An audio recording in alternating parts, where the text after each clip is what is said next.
Here's a message of importance to millions of people who are continually pale and washed out, weak and run down. Doctors will tell you that these conditions are often caused by a deficiency of iron.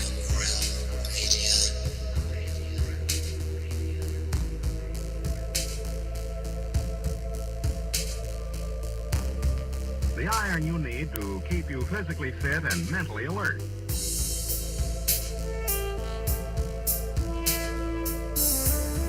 Medical studies show that 2 out of 3 women and many, many men lack the daily iron your body requires in a form your body can easily use and put to work.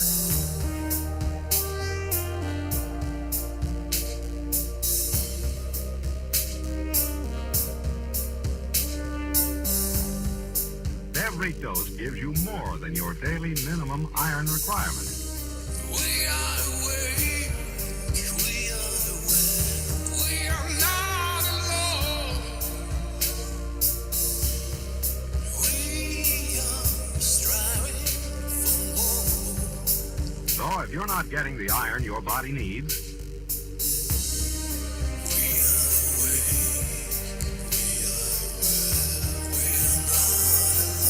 if you feel weak, run down, and are easily upset,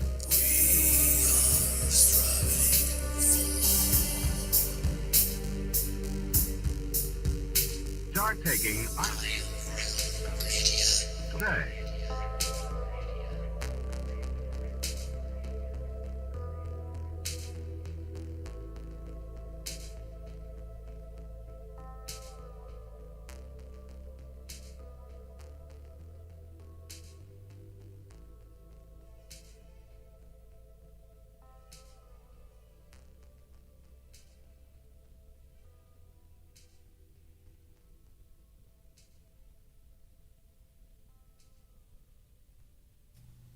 TGIF and happy Halloween, everybody. You've tuned in to Have No Sphere right here on the Iron Rail Media YouTube channel. My name is Josh Corey, and we have got a nice, chill, relaxing night for you because, well, it's the Friday before Halloween. We've had a pretty badass October as far as guests and shows go, so we thought we would just sort of throw her in cruise control, kick her into autopilot, maybe open up the lines, and just see what happens.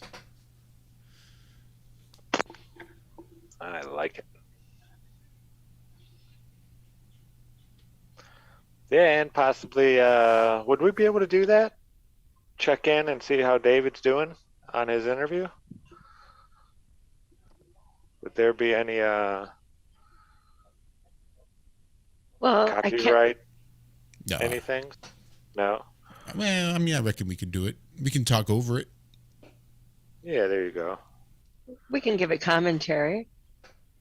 For but those David Weiss is going to be on a Fox News interview. It's a radio show, correct? A radio, Fox News Radio, Cammie? I think so. I saw it in there. I dropped it in the show chat. And he said, again, he was going to be on the station night all along Fox News. We have the link in there. I can drop it in the regular show chat, too, for people here. Let me see. I think it might be still in my clipboard. Yep. So I'm putting it here, but David said to listen. He thinks he's going to be on at 7:18 tonight. Sorry. So, no worries. Good evening, everybody. I just wanted to make sure that it was going to actually work. I wanted to make sure that if I used the radio, it played. So if Dave did happen to get on, we'd be able to hear. And it said listening live. Oh, here we go. Is spreading propaganda, blah, blah, blah. And I just asked a very simple question for that person to name legislation. Yeah, I don't think that's Dave yet. President Trump. Commentary. Yeah, I don't know. We might get knocked off live if we do. Well, like I said, we'll just do our best. Commentate. No, I'm letting over the chat. top. No. One of these. There, that's the one I was looking for. Yeah. Now it's a Halloween show.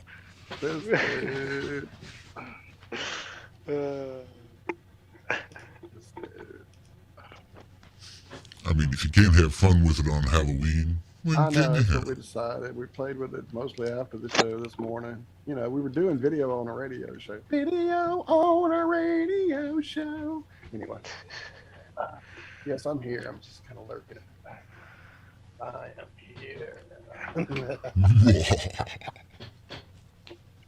But yeah, we'll probably chat a little bit about Flattoberfest. I know Cammie hasn't got to speak too much about it at all. I'm sure she's got some stuff she'd like to say. I had a great time.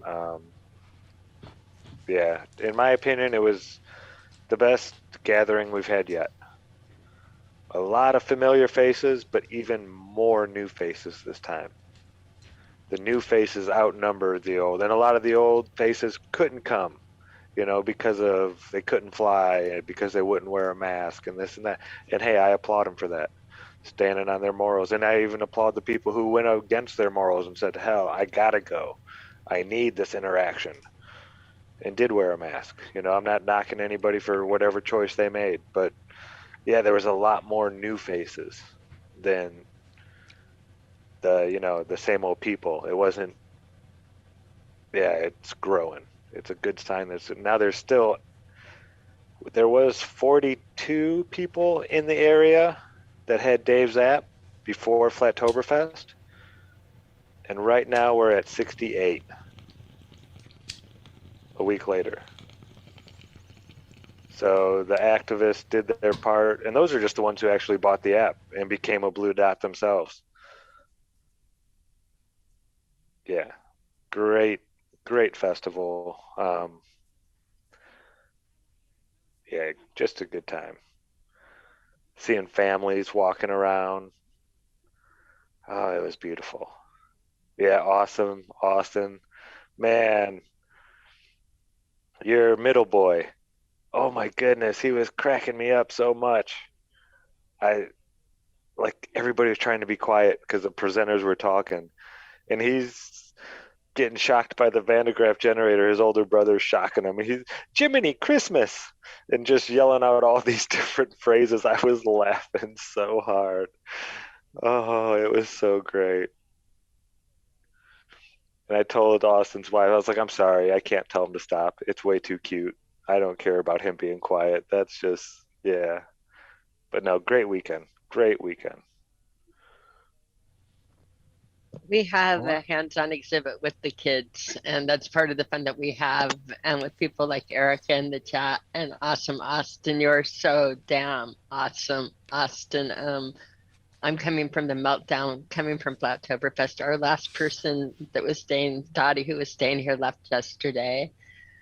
And still a few stragglers in town. And I don't know, I just want to take a really long bubble bath, light some candles, and do it all again tomorrow.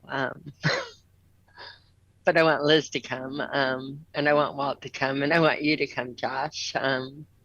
But instead, we'll celebrate Samhain, or the origins of Halloween. And for those that don't know where Halloween came from, the original festival Samhain, which is a Celtic festival, marked the day of the year. They believed that you could speak to other realms if you knew the passcode, but it was the time of the year that the veil was so thin that you could talk to, like, between the realms and that without the passcode. It was in time to talk with your ancestors and people that would be in the future of you. And the way that we bring up ghouls and different things like that, their entire thought waves on it was again, it was a way to, you would see grandmother in her time, but she would be young and it would be in her time. In other words, you would change time and place, and you could phase into different times and places in time, because the veil was so thin. It was never about graves and ghouls coming out of the grave. Right. And it's quite a beautiful, beautiful holiday that, again, a time of connection and love, and it was celebrated. I think that we're messing it up a little bit on our calendars now, because I do think, I'm not sure which, but I think it would be either at a full moon or a new moon as far as the energetics going, the veil being the very thinnest. Right. It wouldn't be a holiday just because the calendar said it. It would be a holiday Exactly. because the moon said it. And that's what I was going to ask about the harvest being part of this whole thing. Speaking of harvesting, Zach's pear butter is getting rave reviews and the preserves there in chat. So damn it. Yeah. Even more reason I need to come out there, man. I've been waiting to get my hands on some of that stuff. I don't know. Yeah, I'm gonna have to make a new care package and send you and Josh both some stuff. Well, you make me think of Earth when I look at you. I don't know why, but something about you screams. I feel very Degrassi right now. I don't know. It's nice. It's interesting. Yeah, we like to harvest the souls on Halloween as best we can too, especially leading up to Halloween. That whole week, 2 weeks before Halloween, we just like to harvest as many souls as we can. But you'd be surprised at how new of an experience having a freshly harvested soul can be. In fact, we caught this one recently. I said... right on up, and I saw darkness. I thought I was going to see the world, but we weren't quite high enough. That's right.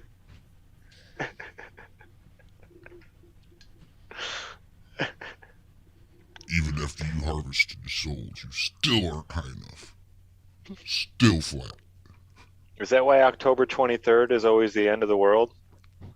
They want people committing suicide right around this time? Sure. I mean, we'll take whatever suicide whenever. It's not like we're that picky. The soul harvested on the 23rd is only slightly more powerful than one harvested on the 1st of November, so that's really whatever. Just, take a bath with your iron, it's cool.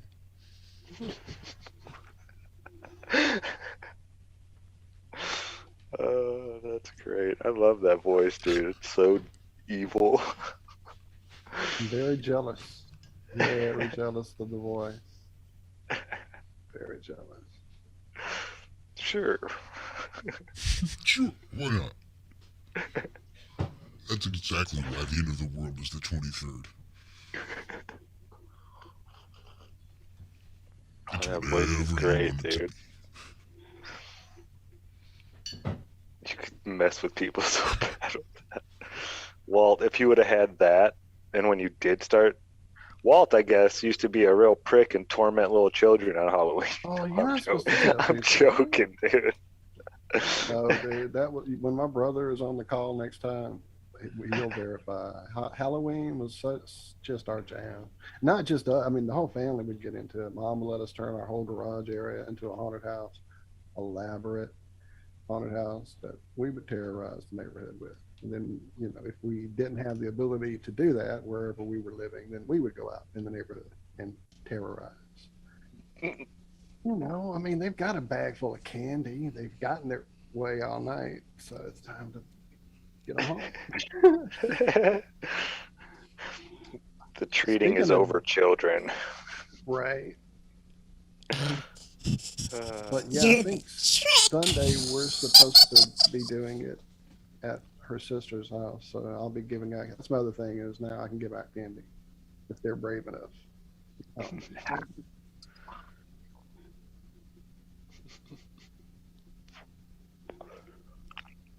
Yeah, I don't know if we get trick-or-treaters here. I'm not sure. I remember trick-or-treating used to be like at dark is when it started.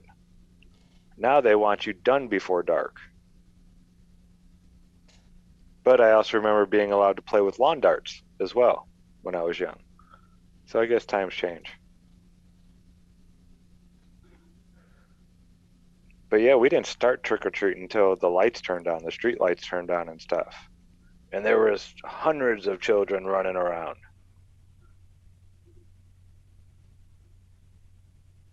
I don't know. I'll pay attention this year. But we do live in an older neighborhood. There's a lot of, there's some children, but there's a lot of older couples that live here. Right. And I know a lot of schools have events where you can come to the school and people bring candy to the school and they pass it out in their trunks or stuff like that. And so it's more organized and you can keep an eye on your child easier. Zach, can you hear me? Yes, now I hear you. Okay. You hear me on there now?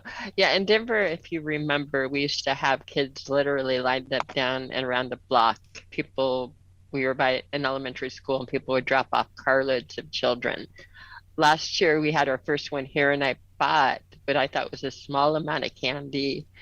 And I guess we had a good turnout for a little neighborhood, but we were eating candy for a long time after Halloween last year, just on the sure I think numbers. there's still some left, actually. Right. There's a basket in my room that, yeah, the last of it. But we probably had maybe like 40 kids show up at the house here last year.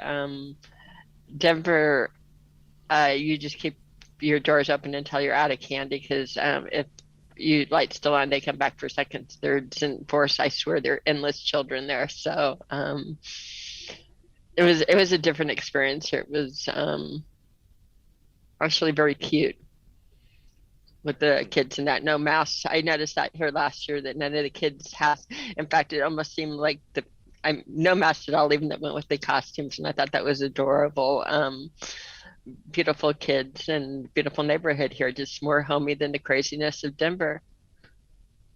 Yeah, without a doubt.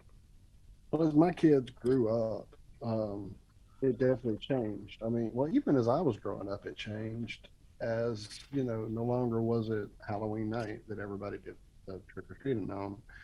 It moved to a more convenient for the weekend or the officers helping or whatever night. And then some places would put it in the middle of the week, which was like, yeah, that makes sense. Why not put it on the Friday or the Saturday? Anyway. And the idea of the masks became an issue both for visibility, safety, and then try to go in a store during Halloween night with a mask on, was nuts. And I was always one to use the appliance type things that would glue to your face so that it talk, work, drink, eat, smoke, whatever. And so, you take off masks now. I can't. It's literally glued to my flesh, and I have to use a special glue remover to get it off, dude. So I couldn't go in many stores. And so as that changed, sorry, baby, get in. I mean, the safety side and all that, and then the date part, again, more safety and all that. But getting way back to Cammie's original idea of this thinning of the veil during this time of the year, I mean, we've looked at the calendar that their holidays exist upon, and we know this time of the year is not fun and games for a lot of reasons. So that being said, we kind of were talking about that behind the scenes on our Wednesday production meeting of just this last 2 years of nothing but the same bullshit. And you guys know what I'm talking about. I'm not going to bring it up. So we're kind of over the negativity for damn sure. Daz has been hammering it home about creating your reality. And I think we've let their negativity get into us. As much as we fight it, as much as we push it away, it just beats on you and beats on you and beats on you. And again, coming here for you people and the therapy that this is, thank you for it. The love, the energy. We didn't do the meditation this morning. It will happen during this show. It's not going to happen right this second because right now we're all in kind of a playful mood, playing with the filters, having a few bowls, enjoying you guys' company. I want to get some more positivity, especially after watching the amazing event that Zach was describing and Cammie was describing and you guys in chat are describing that just occurred. That energy needs to go forth, not what they want our energy to be. I'm tired of them through second party, third party, through the grocery store, through all the ways they have done it, easing their way into my life. And I've never let that happen before. So, and I'm talking more personal, but I know you guys are feeling it too, because we've all talked about the energy and the yuck and I don't even want to get up anymore. And it's just, yeah, that's exactly what they're trying to do. So stop. I revoke all fucking agreements. I revoke all fucking bullshit. My intent and my will is all that fucking matters. In this clean baby face. Beautiful wall. It is important that you make a choice and just say no, like you just said. If not, you get walked all over. And the happy memories of what Halloween means to me is my strange memories of Halloween and my son, who never had any interest in candy. So I would take him on Halloween house to house. We'd ring the doorbell. People would open the door. He would push the candy aside and walk in. He never got the take the candy and run, but it was the cutest thing ever because they were like, "Oh, you want to come in? Do you want a drink? Do you want to?" But I have I have a warm fuzzy about Halloweens with that type of thing because again, that and my girlfriend with her kids that they would go trick or treating, get all of the candy and everything. Then each could pick out a piece that night, and then they'd hand over the baskets to us to eat the rest of the year. They never even asked where the candy went.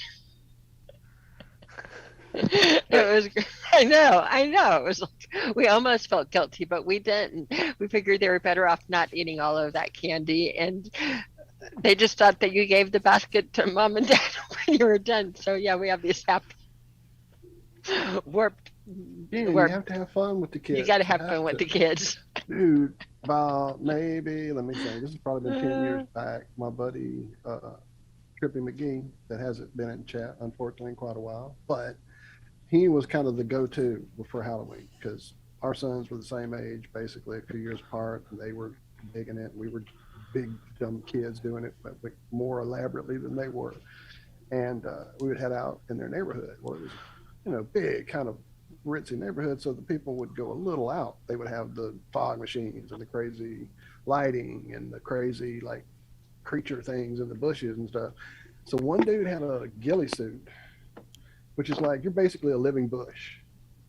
If you crunch down in this fucking thing, you're a bush over there. As far as think of a sniper in a movie. Yeah, you know how they have the stuff hanging all over them. Yeah, those ghillie assholes ran so many little. I was like, it was making me mad at one point. Like, man, y'all got to make it more fun. Y'all are scaring them too much because y'all are a fucking bush, dude. He was laughing, I was laughing, but I'm like, dude, you got to ease up. It's too much.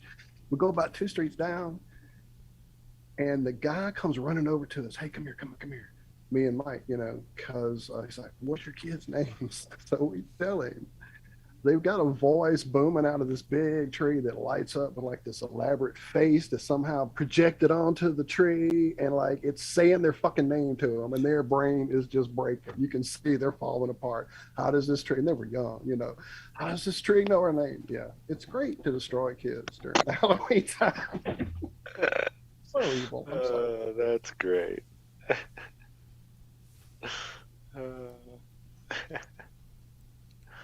The worst thing I did, I was never one for really scaring people, besides my little sister, of course. But besides her, I scared my neighbor one time. It was like the week before Halloween, and I had this demon mask that I wore a couple years ago.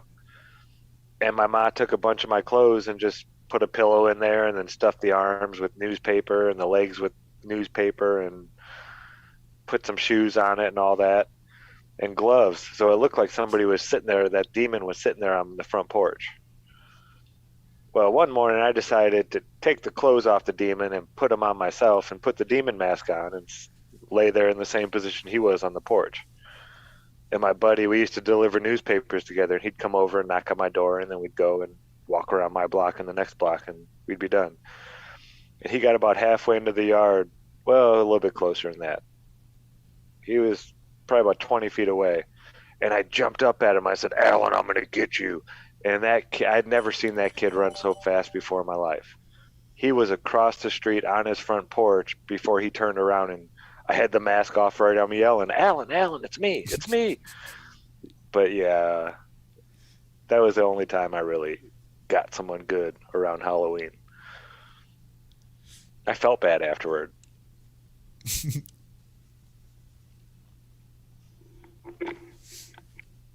What about you, Josh? Trying to think. I mean, I think I tried something like that when I was a little kid. My sister was having a Halloween party with a bunch of her friends from school, and she was 3 years older, so I just thought I'd be really cool and basically do the same thing. I think they had one set up, and I basically dressed up like another one, stuffed a little straw up my sleeves to have it hanging out over top my gloves, and just kind of slumped over there next to it. And I suspect it was pretty obvious that it was just some silly ass little kid sitting there, but I don't think so. I remember maybe, I want to say my 14 or 15 years old, living out in the country in the woods. There's not a whole lot of opportunity for trick-or-treating. So in order to do any like serious get some candy trick-or-treating, you had to go into town, which is like 20-25 miles away. It's fine, it's a little town, but there's enough places you can walk around and find places. And then there's the high school, but you don't go anywhere near the high school because the principal likes to sit up at the high school with a shotgun full of rock salt. And on more than one occasion, you will hear that shotgun go off throughout the night. So there are kids out there testing to see just how far he's willing to go with his shotgun for the kids on Halloween night. But this was also the principal that kept literally the paddle, the Board of Education, hanging in his office, even back in 91, 92. Oh, how about this? Remember me, Eddie? When I killed your brother, I talked like this. Right. Thought that was pretty good. Anybody ever see Who Framed Roger Rabbit? Come on. Oh, okay. Yeah. That's an epic. Like this. Yeah, that part freaked me out when I was a kid. I watched that movie over and over the first time. That was like the first time they mixed cartoons with real people. Well, I mean, that I can remember. There was Pete's there Dragon. was Song of the South. There was, what was the penguin dancing with? Mary Poppins. Wait, there was Pete's Dragon. Yeah, there were some of them. This was the first time. Using the reason it worked is for practical fucking effects. It wasn't magic of animation. It was the practical effects that were taking place live on the set, making water splash and making shit actually move, that sold that movie. It wasn't the amazing animation, and probably they had to have had computers right back then. I know. No, it was practical fucking effects. Sorry, I'm a practical effects snob, probably. Yeah, that's probably what it was. Well, it was well done. Made it real. It was in the room. I mean, everything. It was that, and Bob Hoskins' ability to pantomime with objects, making them look real. His acting skill. Yeah, it was amazing. Again, great movie. Go see it if you haven't seen it. Now that's one I'd like to watch to see, because that was what? Warner Brothers? Is that right? Looney Tunes? It was everybody. It was. Agreed and crossed over. Was there Disney characters in there? Yeah, there was Disney. It was the only first and only time. Remember Daffy Duck and Donald Duck doing the piano battle at the club where Jessica Rabbit was stripping? No, she wasn't stripping. I'm being silly. But yeah, that. Oh my God, black hole in my head. But yeah, that whole thing. Yeah, and then Bugs Bunny and Mickey, while he was following. I watched that movie a lot, as you could probably. I want to go back and watch it with my new eyes, because I haven't seen it in decades, probably. Well, you'll see all the corporate takeover and the falling apart of the actual public transport system in that part of the world that used to be a viable way to get around before oil and cars and all that shit took over. I watched it recently.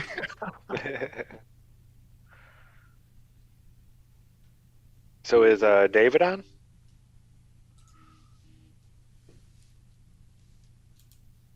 What time did he say, Cam? I think 7:18 or 7:28. We'd have to edit marked. It was in the Glowbusters chat.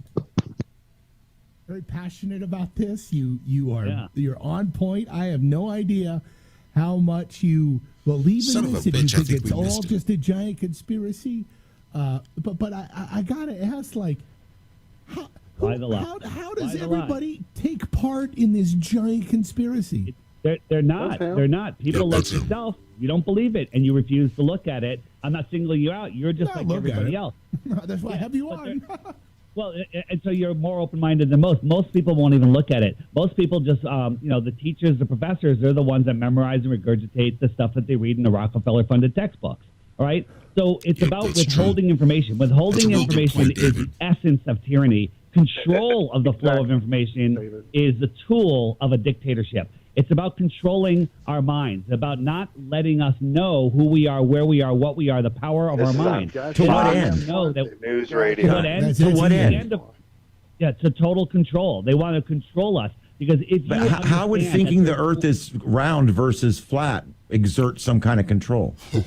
Because if you understood that maybe there's 100 or 1,000 more continents that are free outside of our known world, then maybe you won't stay here if there's tyrannical times. If you look into our history, there's all sorts of stories about people leaving our realm. Did you know, so people say, well, we've known for 2,000 years Aristophanes. Aristophanes and his Sticks and Shadows never happened, and even if it did, it worked. But it's a great story, isn't it? We suckered so many motherfuckers in the with 1920s. They were still teaching flat Earth in American public schools. He probably So when we see all of these pictures from various sources that are, I mean, we're talking from different countries, different time frames, different people.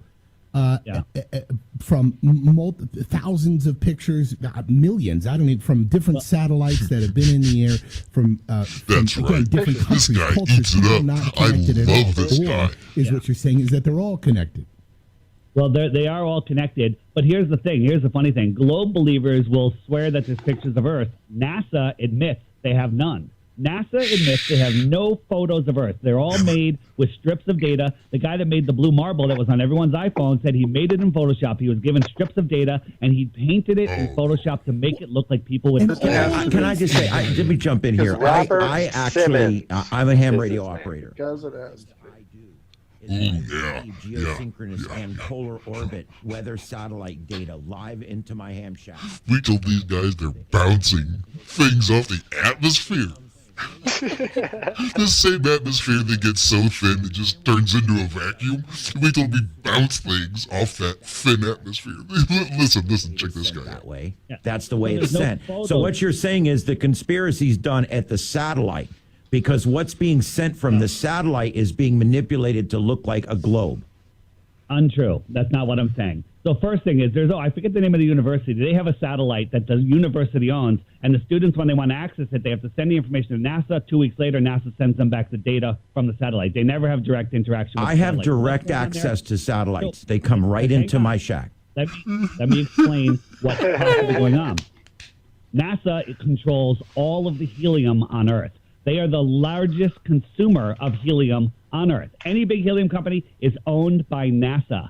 NASA launches tens of thousands of satelloons, okay? Satellites hanging from balloons that they admit in videos that you can find on YouTube, NASA videos, saying that these balloons can stay up there for years, and they can control exactly where they go by electrostatically raising them and lowering them. Okay.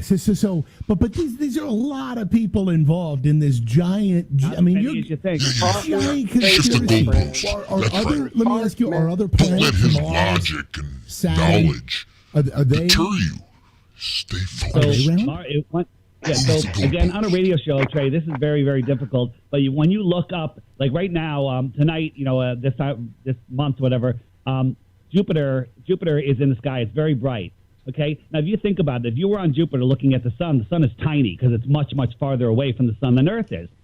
So you have to believe that light is coming from the sun, lighting up this dusty, this atmospheric, non-reflective surface, and that's shining back to Earth brighter than any star in the sky. The inverse square law of light proves that is impossible. So the lights that we see in the sky We don't see the things that NASA shows us. NASA shows us cartoons of these things. Just Google the latest, newest picture of Pluto, and there's literally a cartoon character of Pluto on it, and this is from NASA. What, dude? Pluto the What? dog. Okay, man. I'm going to keep going here, but There's space telescopes all over the world looking at this stuff. I mean, There's not. You believe that the Hubble telescope's there, but we had an interview with the guy that runs Hubble, the guy that's in charge of Hubble, and he admitted that he's never seen a direct feed from Hubble, but he has seen feeds from Sophia. Sophia is a 747 that flies at high altitude, that has a hatch, that has a satellite in it, that has a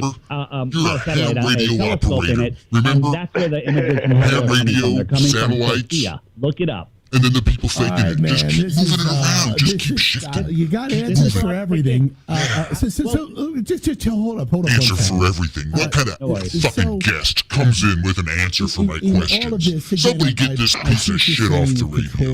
And all of that. I'd love to pick your brain, by the way, on COVID lockdowns and masks. Just hold up, though, a second.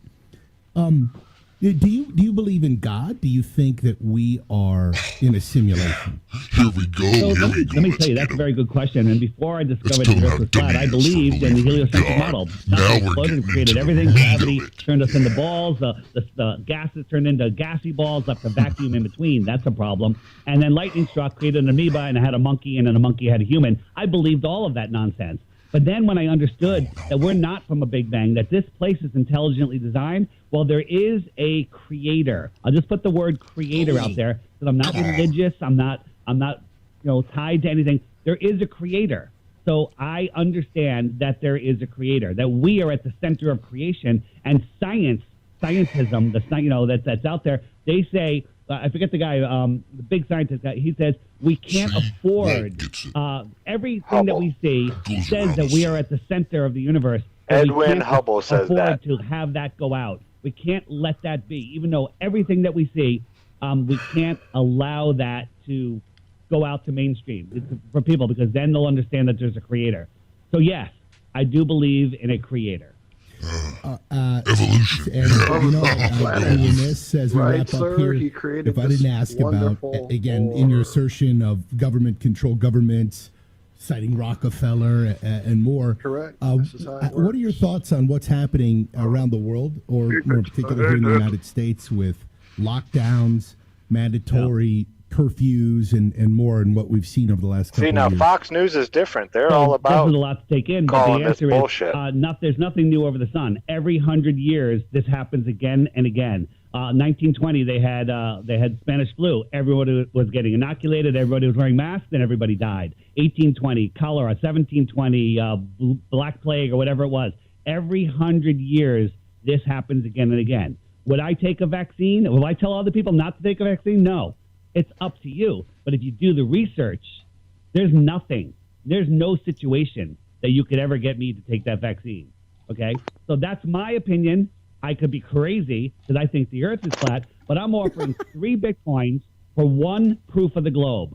3 Bitcoins for 1 proof of the globe. That's it. FlatEarthDave.com. Go to FlatEarthDave.com. All right.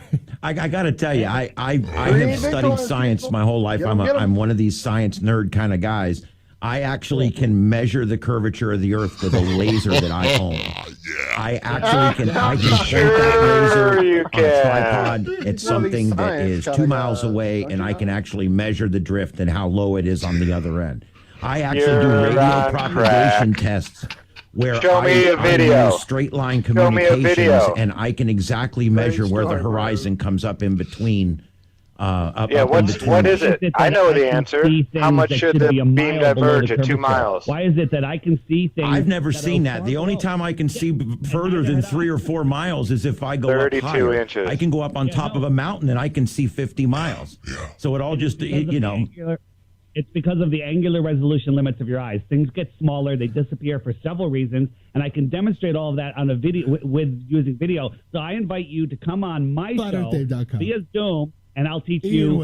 Ian will. You too. I'm gonna have to break. I'm gonna talk about this on my TechNet tonight, because I got to tell you, this is great. I just don't understand how I can be looking at the stars And my friend in Europe can be looking at a different set of stars, and my friend in South America is looking at a different. And Because you're telling me it's because it's you're trying to put the flat Earth into a heliocentric model. That's why you can't figure it out. The only way that it would explain the differences in the positions in the skies of the same star systems would be that we're located at 3 different places on a round thing. If you allow me 30 seconds. No. Hey, just let the guy talk his This is a big science words. guy. Let him say. Just know he's got lasers. Come on, together and we're looking up at the lasers.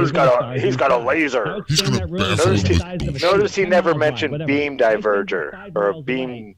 Yeah, because you would need one at 2 miles. And when we both look up, we're looking The up beam would be like 10 feet you tall can't see the lights at above 2 me. miles. I can't see the lights above you. Game over. South is just the outer side, the outer part of the circle. North is the center part of the circle. But That's ham how it works. radios. Add atmosphere in there. Whatever. There's Oh, yeah, I observatories forgot in the about south ham that go radios. 30 Damn degrees it. south that have seen Polaris. Ham That's radios, and why impossible would they to do evolve. it? Impossible. And satellites. Wow. And how does our atmosphere maintain on top of a disk like that? Yeah. It's not a The disc. disc in space. How would that atmosphere even work with that disc in space? You get them. You go get them with some bullshit you never actually thought of yourself. You just heard and decided to repeat here on your fucking radio show like a dumbass. And we're next to a vacuum. And physics tells you that you can't have high pressure next to low pressure or low pressure without a physical barrier. So we are the basement of the universe. We are contained in some sort of a system. Only in Anything reality. above 73 miles or beyond the shoreline of Don't Antarctica, let that be your we only can limitation. speculate because that's not. We don't have access to that. Don't be limited by your physical reality, David Weiss. Michael, let's do a video interview. We are we're in Fortnite. I don't think so. I don't think that You at all. should only be limited by your imagination. Look at dark matter.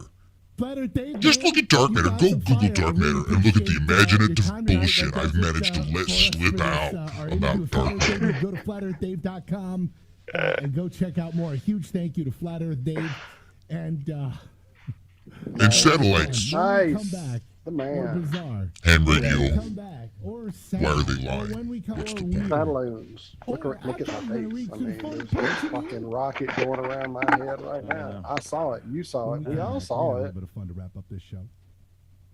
Little hat tip to Abbott and Costello. Sure. Who's on first?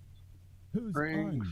unvaccinated? In the ring. When we come back, this is the Drive on Trade Radio. 92.5 Fox News. So, oh, by the way, dark matter is about to go out the window if you guys missed the show this morning. Yeah, Dark. They've figured something else out. It's not gonna provide all the answers. It's like gonna figure out one small part, but they're stepping in the right direction. They think they're getting rid of dark matter. But they were mentioning Newtonian gravity. With this new idea, we will have solved the gravity problem as soon as we figure out how to solve the gravity problem. But with this new one, we'll be able to solve it. Not like the old one we're using now, which we can't solve, so we had to come up with a new one. But, I mean, we didn't really. As soon as we figure it out, then we'll have it.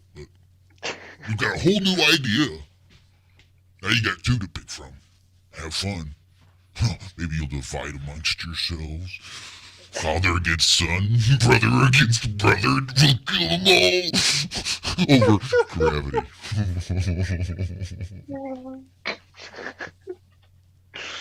That sounded like Buffalo Bill laughing there at the end. Would you fuck me? And Josh, just so you know, you're creeping out the whole damn chat. It's pretty funny. I know everybody. It's great, dude. It's epic. It couldn't be better for the commentary. Oh, Lord. That's right. Josh is playing the devil's advocate. There's a face I haven't seen in a while. Lumberjack, I missed you, man. I've missed you at all these meetups. Damn it, yeah. We were talking about you. I was sharing stories about how you don't see the signs that say employees only and restricted access. Those just kind of, I don't know, like you just never learned to read those words or something because we had so much fun. Right, so. I'm feeling a little homesick, so I'm going to go smoke a cigarette and punch a baby, and I'll be right back. You do that. Punch a baby. So yeah, Flattoberfest was awesome. We will open up the lines here in a little bit. Any of you who joined or didn't get to join and have questions about, anything, yeah, it was awesome. Really good time. Karen, can't thank you enough. Yeah, that's the thing. She puts all this hard work and effort into getting it put together, but even when it's going on, I did not see her smiling too much while we were there, like at the convention center. Sunday night, once it was all over, then I saw her smile and like just breathe. But yeah, it was, it's a lot of work, and she takes it very, very seriously. So yeah, big props to Karen B and everybody who helped, all the people there. I made her bust up laughing at a few times during it, but it was all at the inappropriate times, and it was pretty funny. I don't think she appreciated it. Karen is so awesome, and again, it comes together.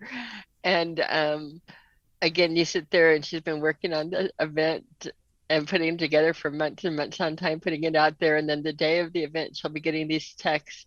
Hey, is there an event going on? Is that this weekend?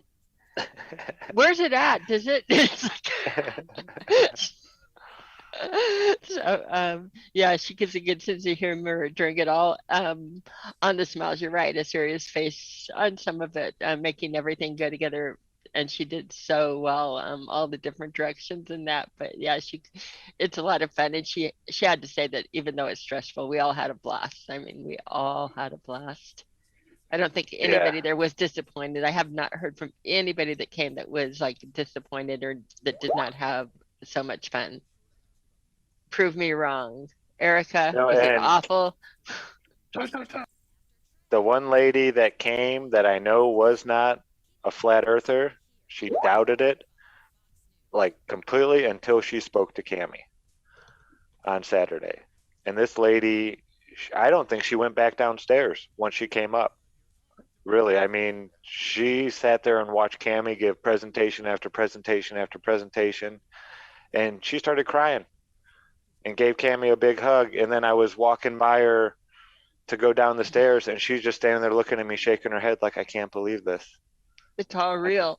It's beautiful too. It's all real, and it's so beautiful. And when people make the connection and see the beauty in it, because she did see the beauty in it. She saw all of the beauty in it, and she was the sweetest because she kept on coming in where I was doing, like, I was answering people's questions, like if you wanted to know about Southern Star rotation or if you wanted to know about lunar wave, or, in other words, I was directing it to what you wanted me to demonstrate. And she'd sit through them all, and then she's like, is it okay? Can I just stay? And it's like, yeah. But I was highly flattered to touch somebody that way. It made it all worthwhile. It really did. And so many of the electrical engineers and people like that have these degrees were explaining to me, they're showing them my videos and stuff. And it's not that they don't get it or don't comprehend it. They just don't care. There's a lot of them that do. Don't get me wrong. There's a lot of people out there that see it and want it, but there's so many that this is just their job. These scientists, they don't have a thirst and knowledge for the truth anymore. They want to get their paycheck.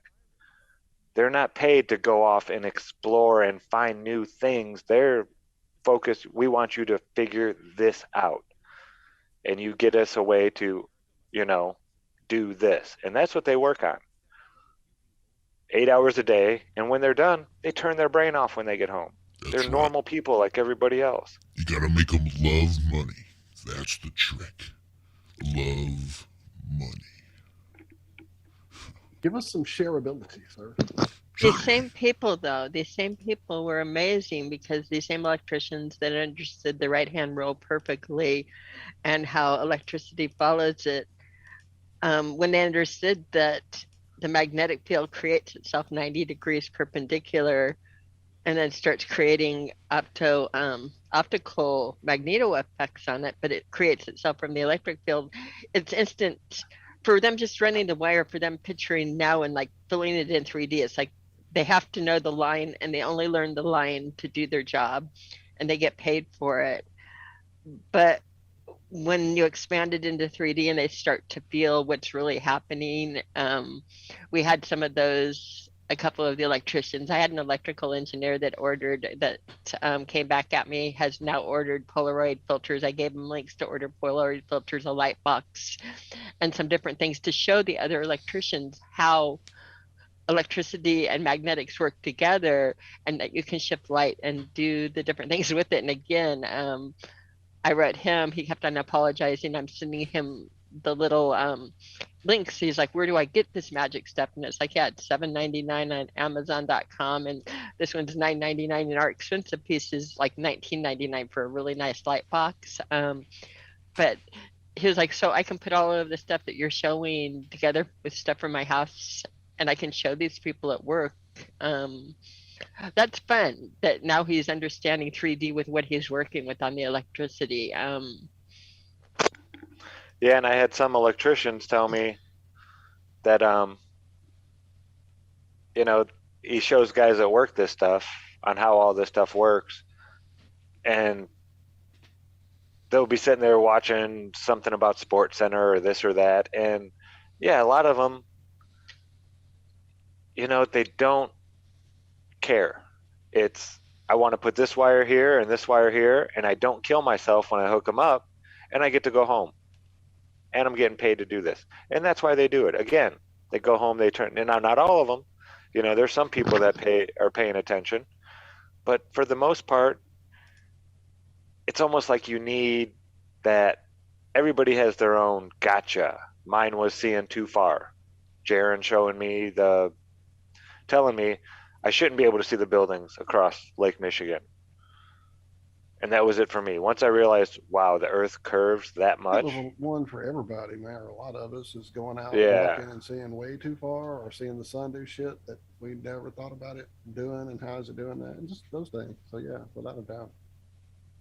So yeah, these people are out there planting seeds. They may not be, you know, bearing any fruits yet, but once those people get that clinger, they're gonna remember him telling them about all that stuff. You know, I was having a blast watching Dave from the show he shared with us this morning. It was great. And if you do get that clinger, speaking of make sure demonstrations, that I he's found a way really to a he finally- and not a she, because these days you just get right out of the military.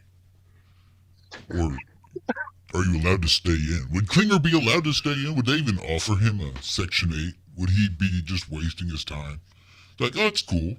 Wear a dress. Whatever. Let Klinger do Klinger. could you get out for being a flat earther? Would they consider you crazy? Ooh, that's a good question. Probably. What happened to the Sparrow missile instructor? What happened to him? Sean McCrary? Well, yeah, right. I never heard. Did he get discharged?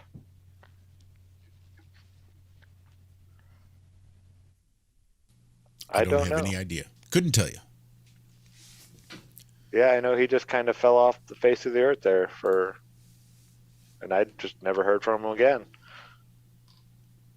He actually went on Mark Sargent's show, didn't he? Yeah, he was one of Mark's subject matter experts. Thank you. That's the word I was looking for. Shout out to Daz for the They Live filters. Nice. Yeah, I was looking for one. So Cammy had shared this with us before the show, and I was gonna pop it up there, just talking about all the demonstrations and all the great shit you guys keep breaking people's brains with. Erica found this. Her channel, Truth Unveiled, 1123, 1123, however you prefer. Is it going to show if I share now, Josh? Yeah, it's showing. Okay. I want somebody to put it up and say what we're up here doing and make it for sure. Are you ready? Have you ever seen the lunar wave? No. Have you heard of the lunar wave? Perhaps. Yeah, the moon map. The moon map, yeah. I was thinking about that when Vibes of Cosmos. We're going to do, like, can you see the moon in your picture? Can you get that good? Yeah. I'm going to rotate the Polaroid filter 90 degrees, and you're going to watch. Oops, crap. Keep it good. Wow. Alex, that's how the moon kind of moves. You see it? Am I going up and down? Yeah. I'm getting the moon. You see that where the moon moves up and down? You get another thing a lot of the time. Through a crystal firmament with the moon behind the firmament thing. That's just rotating. How this works is think of this stone. These are the kind of demos we need to have on Horry's Kids Show as well. They're slightly different. When you're seeing the fuzzy, you're seeing through both of them. But if you We pair need them like it's my shit or something. I'm just saying, Horry is looking for ideas this morning. Like how the dome, how the firmament moves, and then it causes the, with the ionospheric energy movement. Yeah, that's actually something called, I'll scare you with words, the amount that it moves is called the birefringence. More objects have this quality than not, and the amount it moves is something we measure to help identify what it is. It's one of the properties of it. Man. So if you do that, did you see this over here with the mic? Because I'm going to give you something else that even does more. But between Polaroids, when you purify the light, this is like mic. Oh, cool. Now, when you Said that lightboard was the secret to it all. What the jam takes over?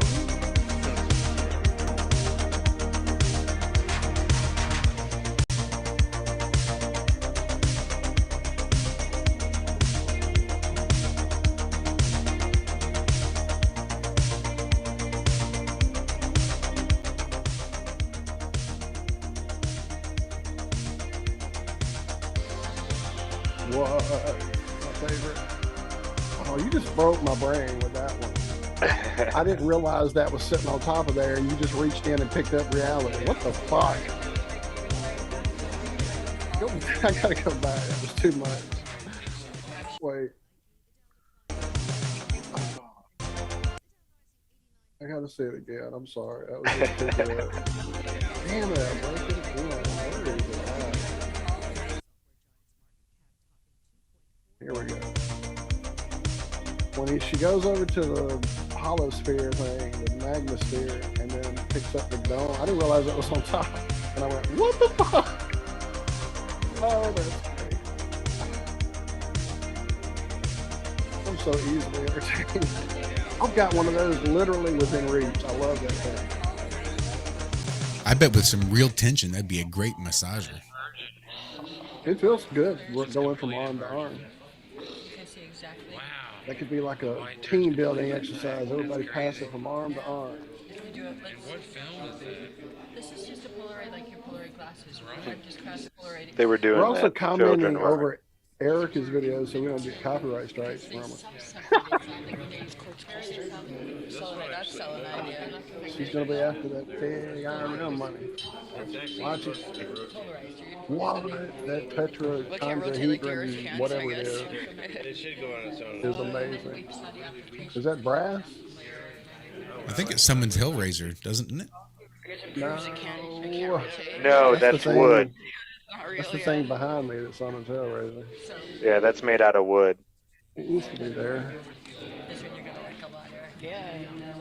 I tell everybody when they play with it, if you get those fuckers over here, you're gonna hang out because I gotta go to bed. I can't party with those fuckers long. Yeah, that's just tape. That's just Scotch tape.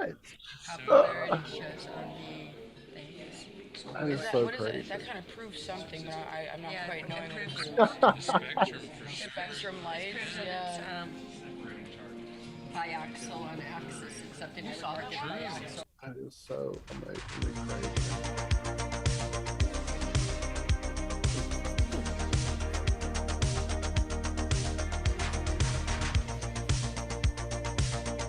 So yeah, that's gotta be And the children just love that stuff. oh, I'm sure, dude. Their brains are breaking. That's what I was saying. We need to get some of this stuff in that kid show that I know a dude that's trying to get together. Speaking of, let me check my phone. Oh shoot, sorry, I hit my mic. And this is stuff you I know could that show your lady. children at home for, a couple bucks. I know that dude. The shirt I'm wearing says, "If you believe in the globe, we'll bless your heart." Well, bless your heart. Oh my God, I need that shirt. That is awesome. Uses the balloon. It brings static electricity. That is epic. Is that like a order or is that a local thing? I had bought that at last Solar Return. Scooter was selling it. Now, you guys, I want you to keep in mind that every time he would touch the Pentagraph generator or do the shocking over the top of this, he would take out my light box and flicker the lights overhead and set off the plasma balls. So what Zach was doing on his table, what he was doing on his table was like that little light box that I was working with. We'd be working, it would turn off because Zach was creating a zap with his little machine over here and getting it, inducing a current right now by driving a magnet through a copper tube. What we're showing, and I didn't do it with 2 filters on hers, I can do it with on other things. But what happens is when you induce an electric current, it creates a magnetic field. When you have that magnetic field present, what it does is it lineates light. It polarizes it. So it makes an optical effect that the light can only come at your eyes in one direction.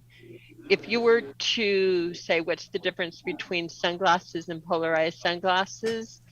And I'd like to actually do a demo. I'm going to set this up when my desk is back set up and I have my microscope on here. Hey, I sort of know that girl.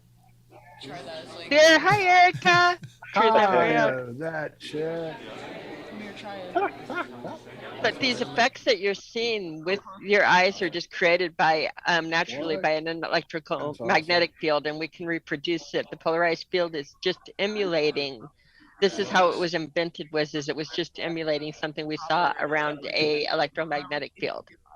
These aren't formulas on numbers. This is like Faraday effect and Lenz's law and that, but they're not numbers. You can feel them. They're describing what you feel, what you see, the optical effects, the physical. Yeah, that's so crazy. It's a hologram.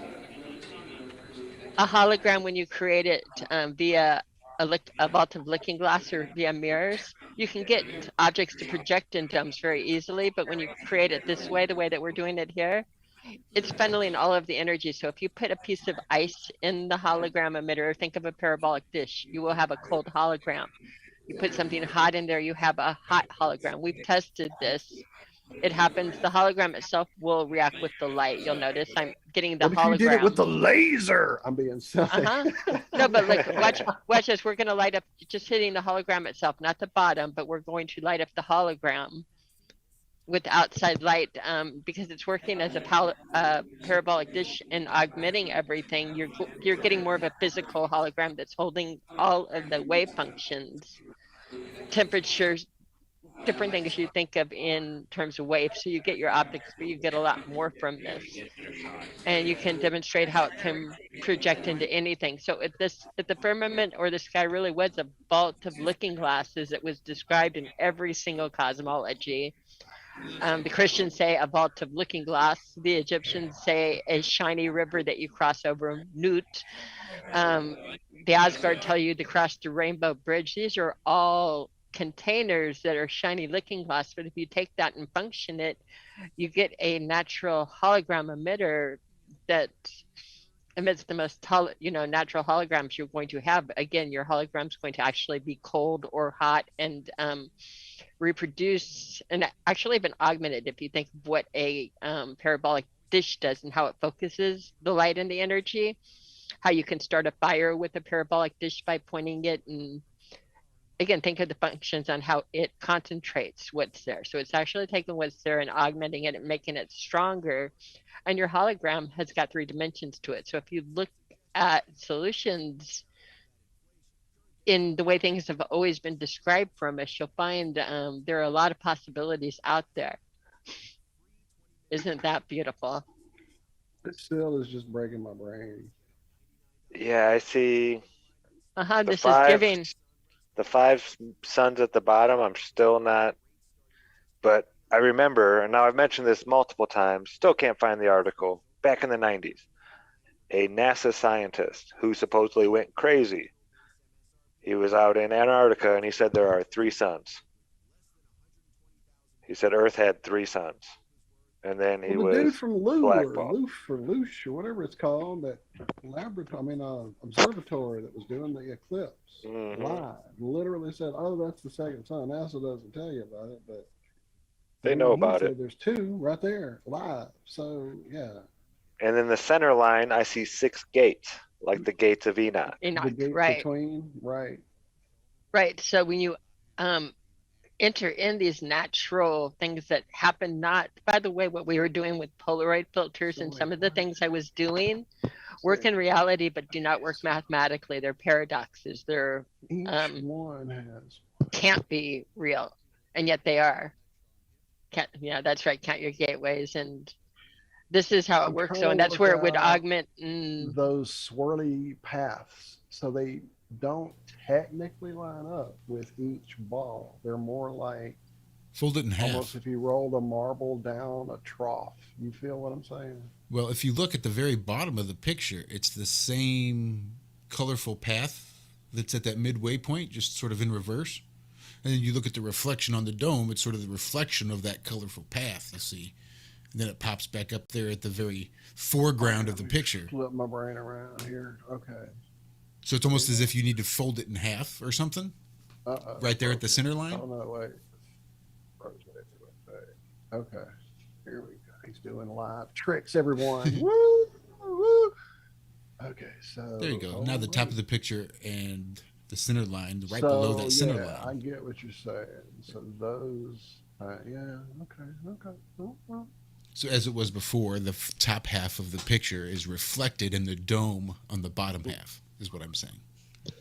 Exactly, and it does take the image and it does cross it over like your eye, so things do a left to right shift. If you follow the lines where you see it, it shifts. It's quite remarkable. It really is. You play with it and the lines and the way that it augments and comes together. I'm trying to find something I have on nodal points that might give a different view of this from the top down.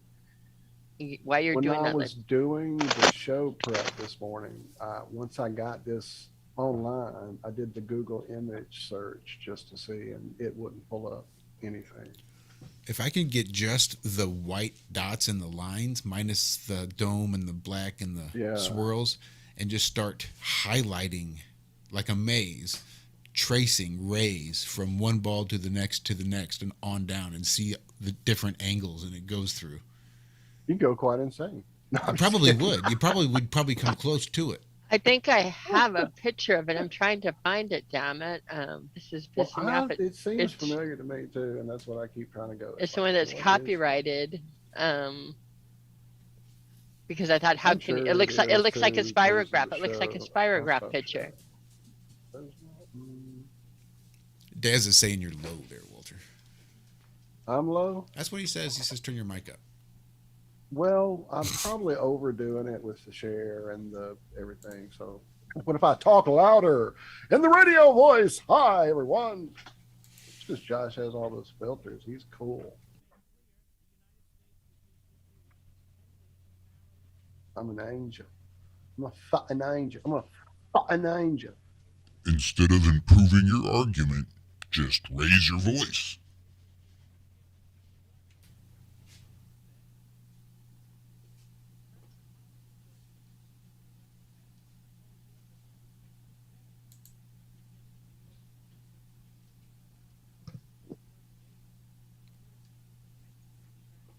Jesus, that killed the show.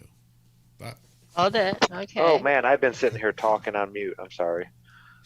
Yeah, I'm sending Hori a message right now. He's not going to be able to make it tonight, he said. He needed a few more hours sleep, and he's still pretty tired. So he said we'll have to do it another night. But I'm going to watch his video showing how he did that, made that little child's video. He just showed how he did a little 1 minute. It was like a 3-hour video he made going through and showing how he did all of it. So I'm going to have to watch that a bunch of times. But, yeah, hopefully I'll be able to get a hold of him if I have any questions.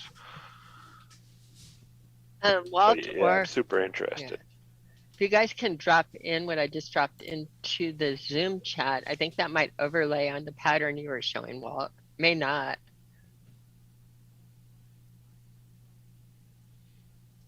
but the visual I got, and I just lost YouTube. The visual I got was that in when you were doing the circles, if you were drawing it underneath and looking top down instead of the side view. Did you see Flower Life?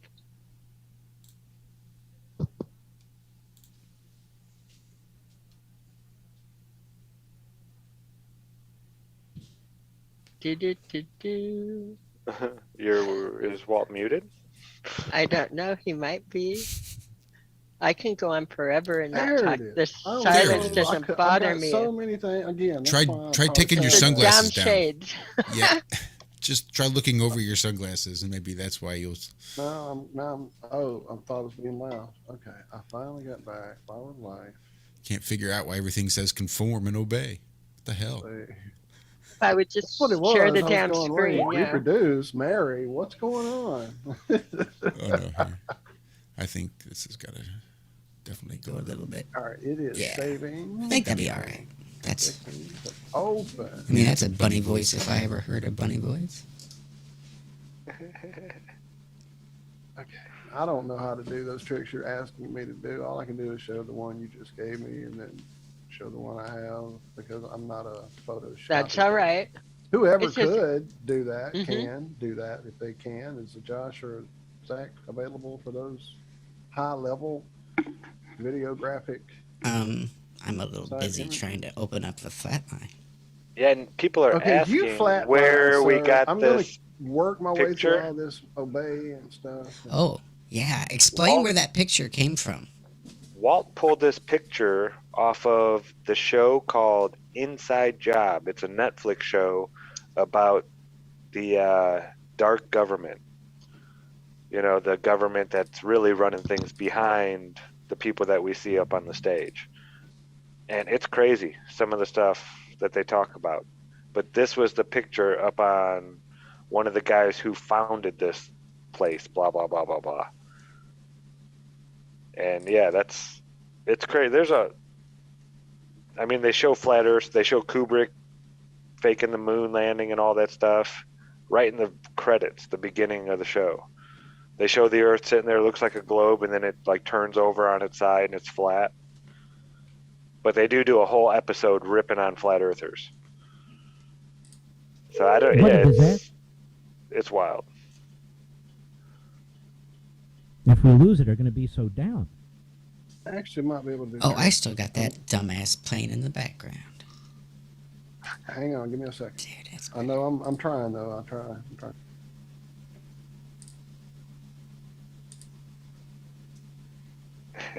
You know, I thought I had my You Halloween guys can't- show. Oh, there you go. There you go. I thought my Halloween show was on here on one of our playlists from when I was on Fox News Radio 2. I remember looking for that like a couple of Halloweens back to show somebody all the craziness of what went down live and couldn't find it. Did you ever actually put that back up after something happened? And I don't. I think it might even still be on the radio station's YouTube channel because I think they still have a lot of his Halloween shows because they were real popular. If not, I'm pretty sure I have it downloaded somewhere. I can't imagine I would have gotten everything else but that. But I suppose it is possible.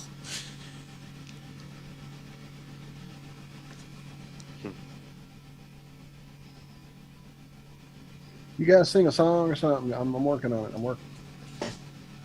I know Tommy said there was a video that we could play. Did you guys see that in chat? I did not. Are you still there, Tommy? I know he said he sent it. It was supposed to be for Flattoberfest. Shown at Flattoberfest, but I'm not sure if it got played. Let me see if I can get back up there and find it.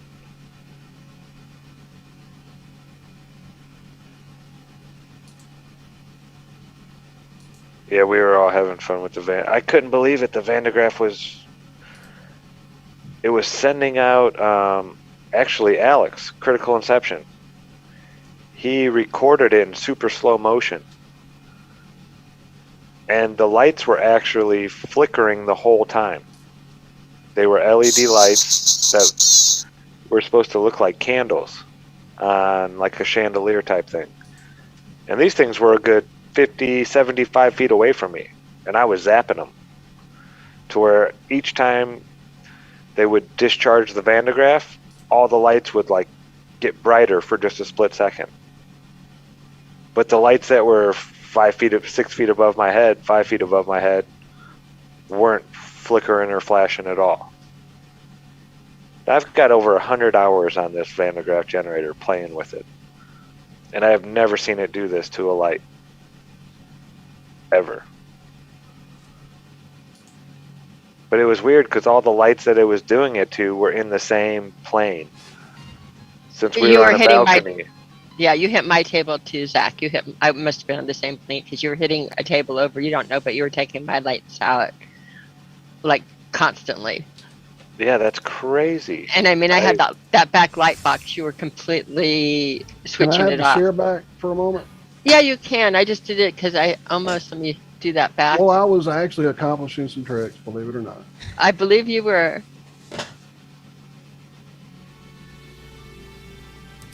Yeah, it was pretty cool. So that's rare when I'm playing with the Van de Graaff and I see something like that. That, you know, I should have seen so many times before, but I've never ever seen anything like that happen. That was neat. It's still kind of baffling me. I want to do some testing and playing around with it, with LED bulbs. What I'm talking about, Walt, is if you're like able to turn mine sideways and make it the top view of it going down, that it would lay over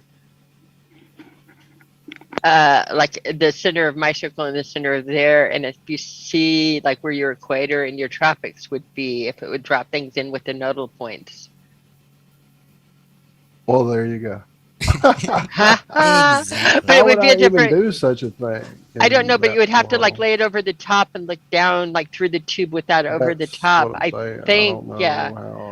A 3D. Some kind of 3D blendery type. Yeah, I would need my son. Right there, you go. He would definitely have to be the one. I'm being attacked. It feels like. But that was very good. But it's there sideways, are definitely lots of ideas that you see the same patterns here. They are, and again, where you hit the nodal points and drop things on in the gateways on the outside of it and drop it. I don't know. I just see things in 3D. Hey Josh, can you check the Ironworks chat? Tommy dropped that video just a couple messages up. And while you're doing that, I took the screen again just because they wanted to know if Dottie went back. And I think you can see there, Dottie in Cammie and Zach land. She did go back. We had the best time. A feel of Flattoberfest. This is just my phone shots, but I was too busy to take a lot of pictures. But oh my! And this is my new stove. Oh, but Bob presenting really bad pictures. But we had so much fun, and I miss my Dottie already, and I'll stop sharing because you're gonna be ready. But yeah, this is Dottie's world in Cammie's realm.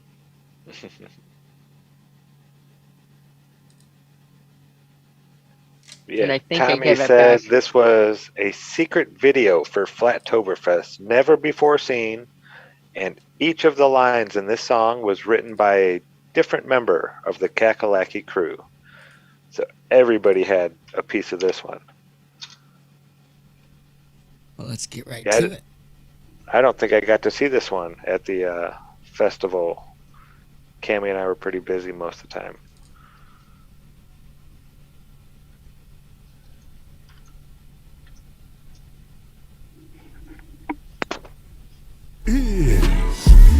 Flattoberfest.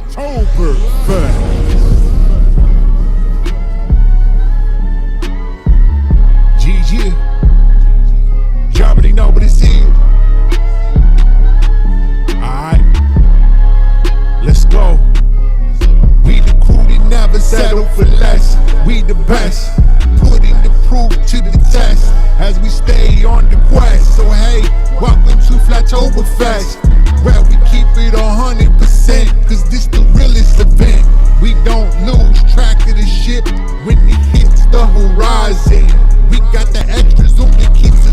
it. We know all about the Photoshop. No NASA animations can make it stop.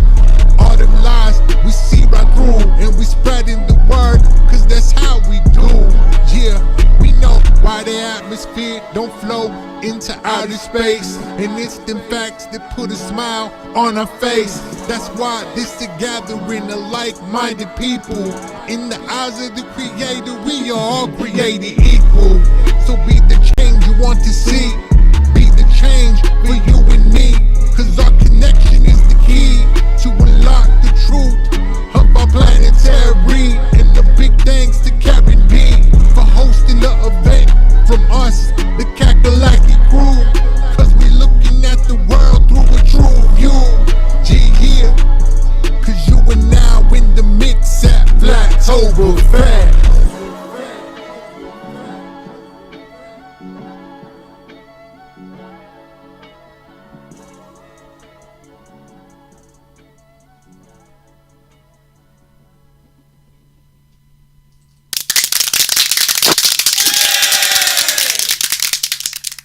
Nice.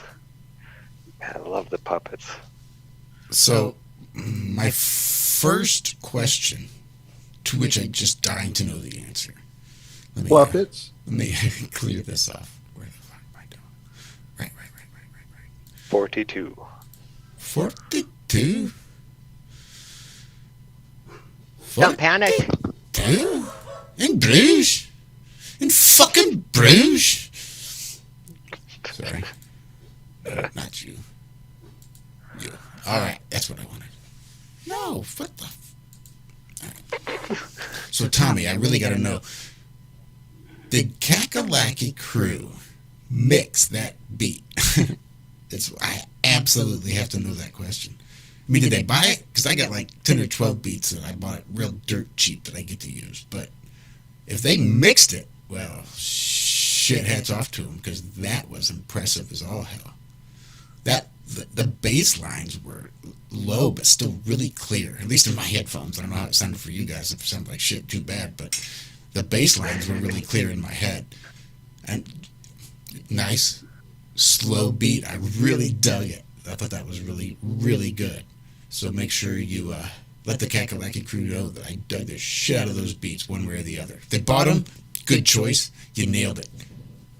If you made it yourself, well, I'm speechless. Said BK made that one. That is really impressive. See, sometimes I self-censor. BK, that's Bob Nodal. My husband made that one. That's so cool. Oh, maybe not the same BK. No, home of the but Whopper. It was a good try. Where you go to get the Whopper? Or was it the tennis shoes back in my high school days? The BKs, the British Knights? Blood Killers. Yeah, I remember those. I had one pair of BKs. It's when I was listening to Boys to Men a lot. ABC. Wearing they were all rocking BKs. No, yeah. Tommy, let BK know that I was really impressed with so many things about that beat. When I was in high school, BK was, well, you might remember, hold the pickles, hold the lettuce, special orders don't upset us. All we ask is that you let us serve it your way. That was the Burger King commercial. Aging us, some of us. Yeah, we're all cameras. All right, so I got that silly ass Fox News guy off. Nice and quiet now, except for the high pitched hum that only Liz and my dogs can hear. So I guess we can open up the phone lines if we wanted, because the flat line is open.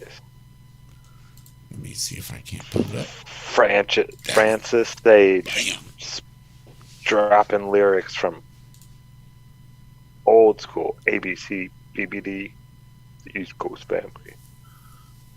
Back in school, we used to dream about this every day. Okay, I'm done. Sorry. That was my neighbor, my older neighbor. He loved ABC and Belle Biv DeVoe, and we used to listen to it every day on the way to school.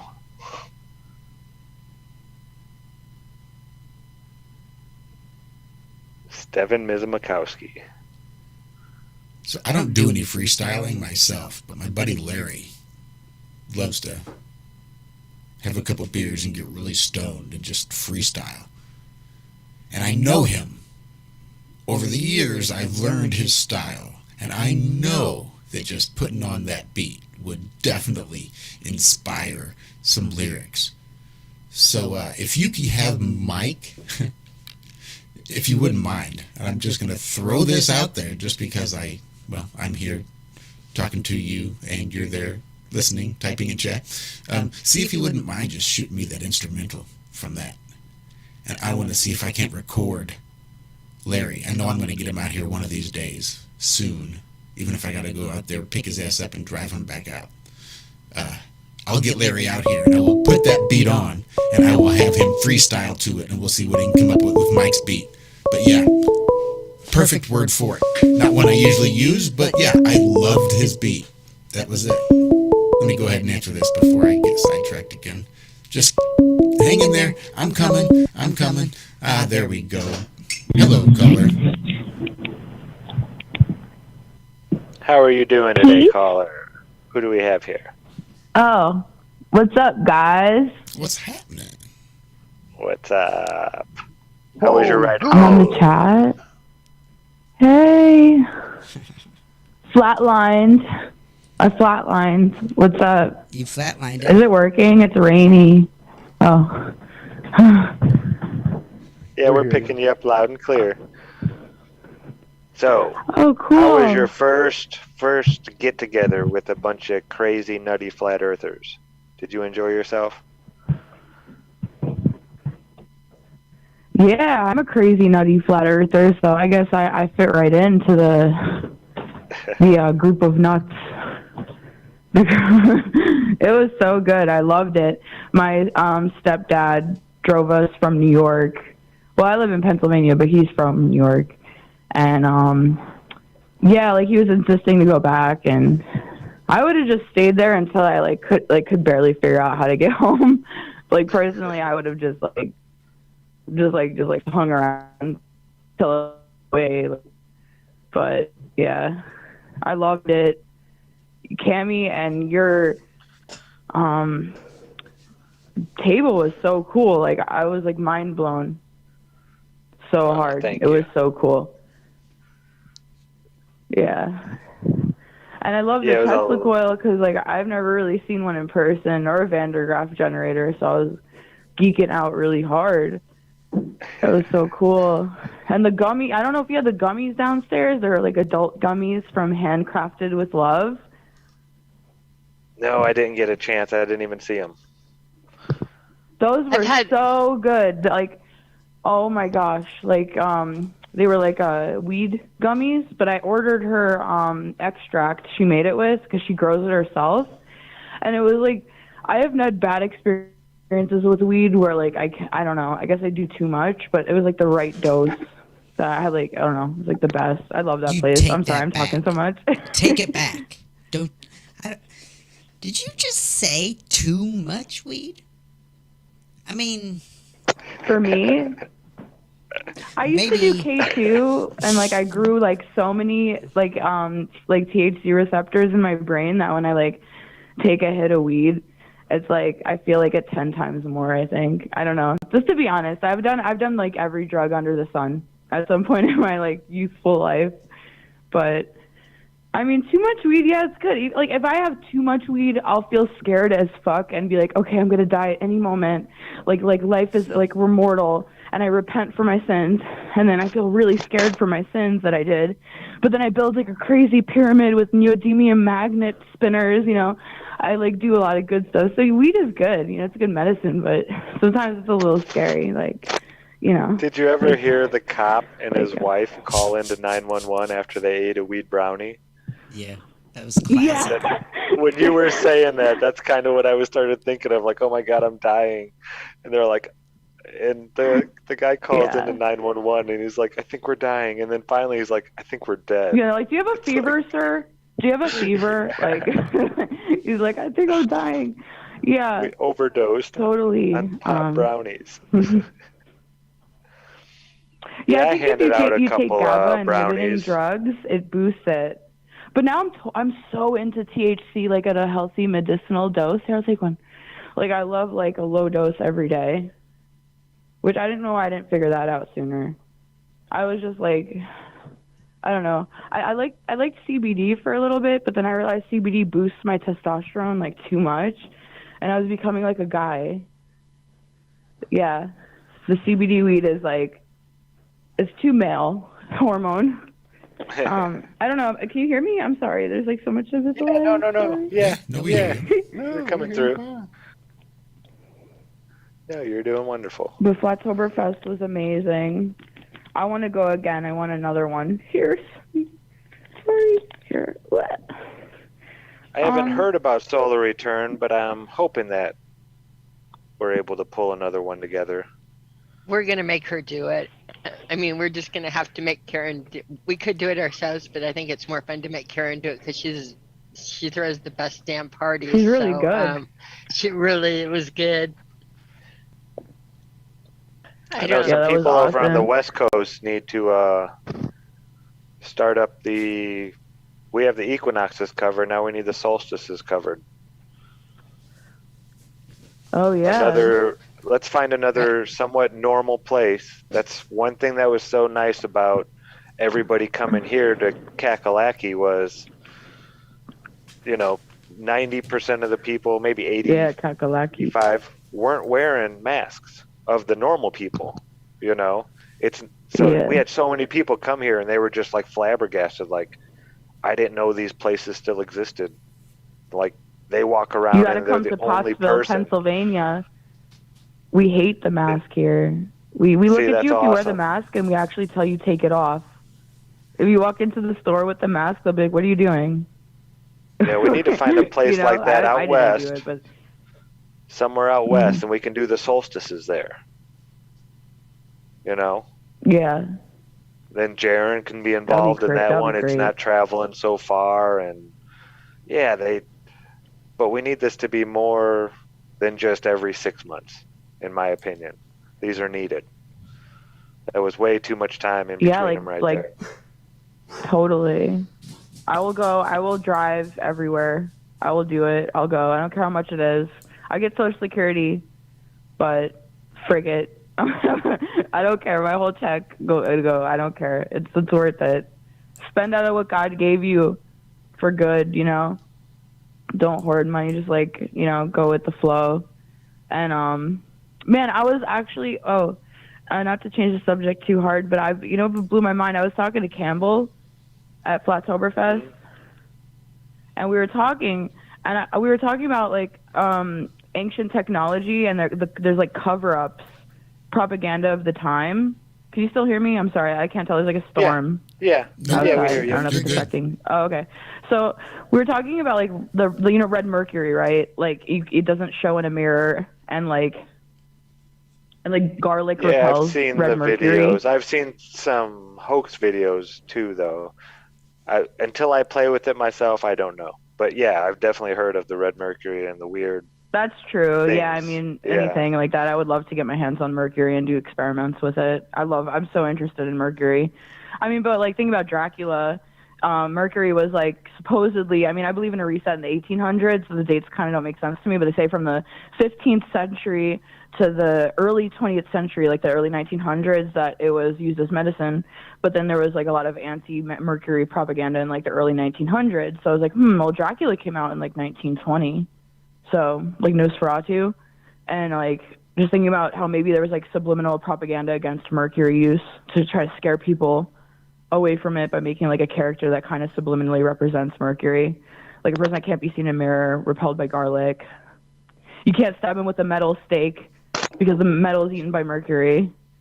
There's be wood. Wow. I don't think Mercury eats wood. And then also sunlight kills a vampire, but also sunlight evaporates Mercury into a gas. So you can't let mercury be exposed to sunlight for too long. That's why it's in like brown bottles. So I was thinking about it. I was like, dang, that's like, it's like It's Dracula, a lot of you know what I'm saying? coincidences. And then I was Yeah. yeah. And there's another one Yeah. actually, Andrew Cross, who I've been super into, and I actually tried a few of his experiments, where he galvanized silica using like cave water and quartz crystals found in a cave, and then he put like a electroconductor electrolysis over it basically while galvanizing it in zinc. And then it was in the late 1800s, and he was able to manifest archaeous mites from the thin air, from the ether. And by getting these like bugs out of the air, he was called a heretic and a demon worshiper, and they like burnt down his lab. And then they made Frankenstein actually based off him. This woman that knew him wrote the story Frankenstein in his honor, to kind of like paint him as an evil person playing with God or something like that. But it's just interesting how there's a lot of like old propaganda cover-ups when it comes to like technology and stuff. That's just what I've been thinking about all day.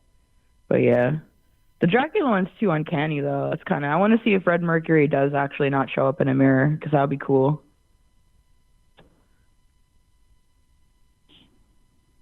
We definitely dissected that video quite a bit, and there were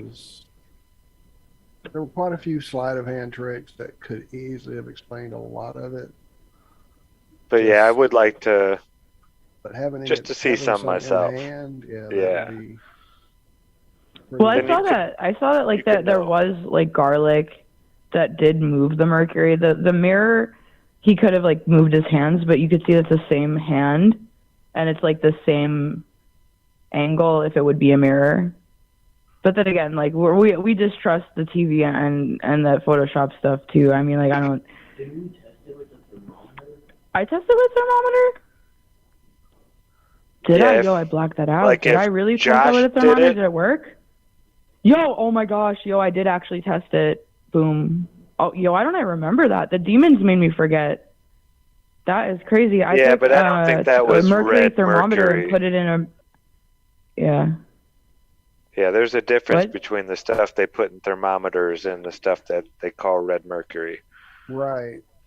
He had like an old one, and I did put a mirror in front of it, and it was clear, which was kind of interesting. But do you remember that, Alex? I'm not sure. Was that a dream? Maybe I had a dream. We had a mutual dream. I can't remember that, but I don't. But yeah, it could be. It could be. But that would be cool if there is a. You know, I mean, Mercury is supposedly from heaven. So, like, sounds interesting. I mean, so the is iron, shamans over actually, in the one India, metal. the shamans in India, they still eat mercury. They can make it solid at room temperature. They put all these different flavorings on it. They have a bunch of them. They cut it up, and all the people in the church eat it. That's where the philosopher's stone comes from. It's not like a stone, not like a crystal. It's actually a mercury cylinder that they would hang on like a necklace. They would have a chain or a piece of thin leather, and they would hang this solid piece of mercury that looked like a cylinder with a hole running through it. And they would cover it with gold leaf. And the gold leaf, because mercury would amalgamate it, and it would actually absorb the gold into the mercury. And they could do that with gold and silver. And then if they were out somewhere and there was no food around, they could simply get a cup of water and dip this pendant that they have into the water a few times, drink it, and that would give them energy. It would give them life. It didn't mean that you live forever or anything like that, but yeah, this is a lot of the great works like how that came out Dracula of Europe. drinks the blood to live long. It's kind of like eating the mercury. Well, yeah, well, a lot of these great advances or whatever that came out of Europe, they were mostly reading old ancient Indian Sanskrit and all this old stuff. They didn't figure any of it out.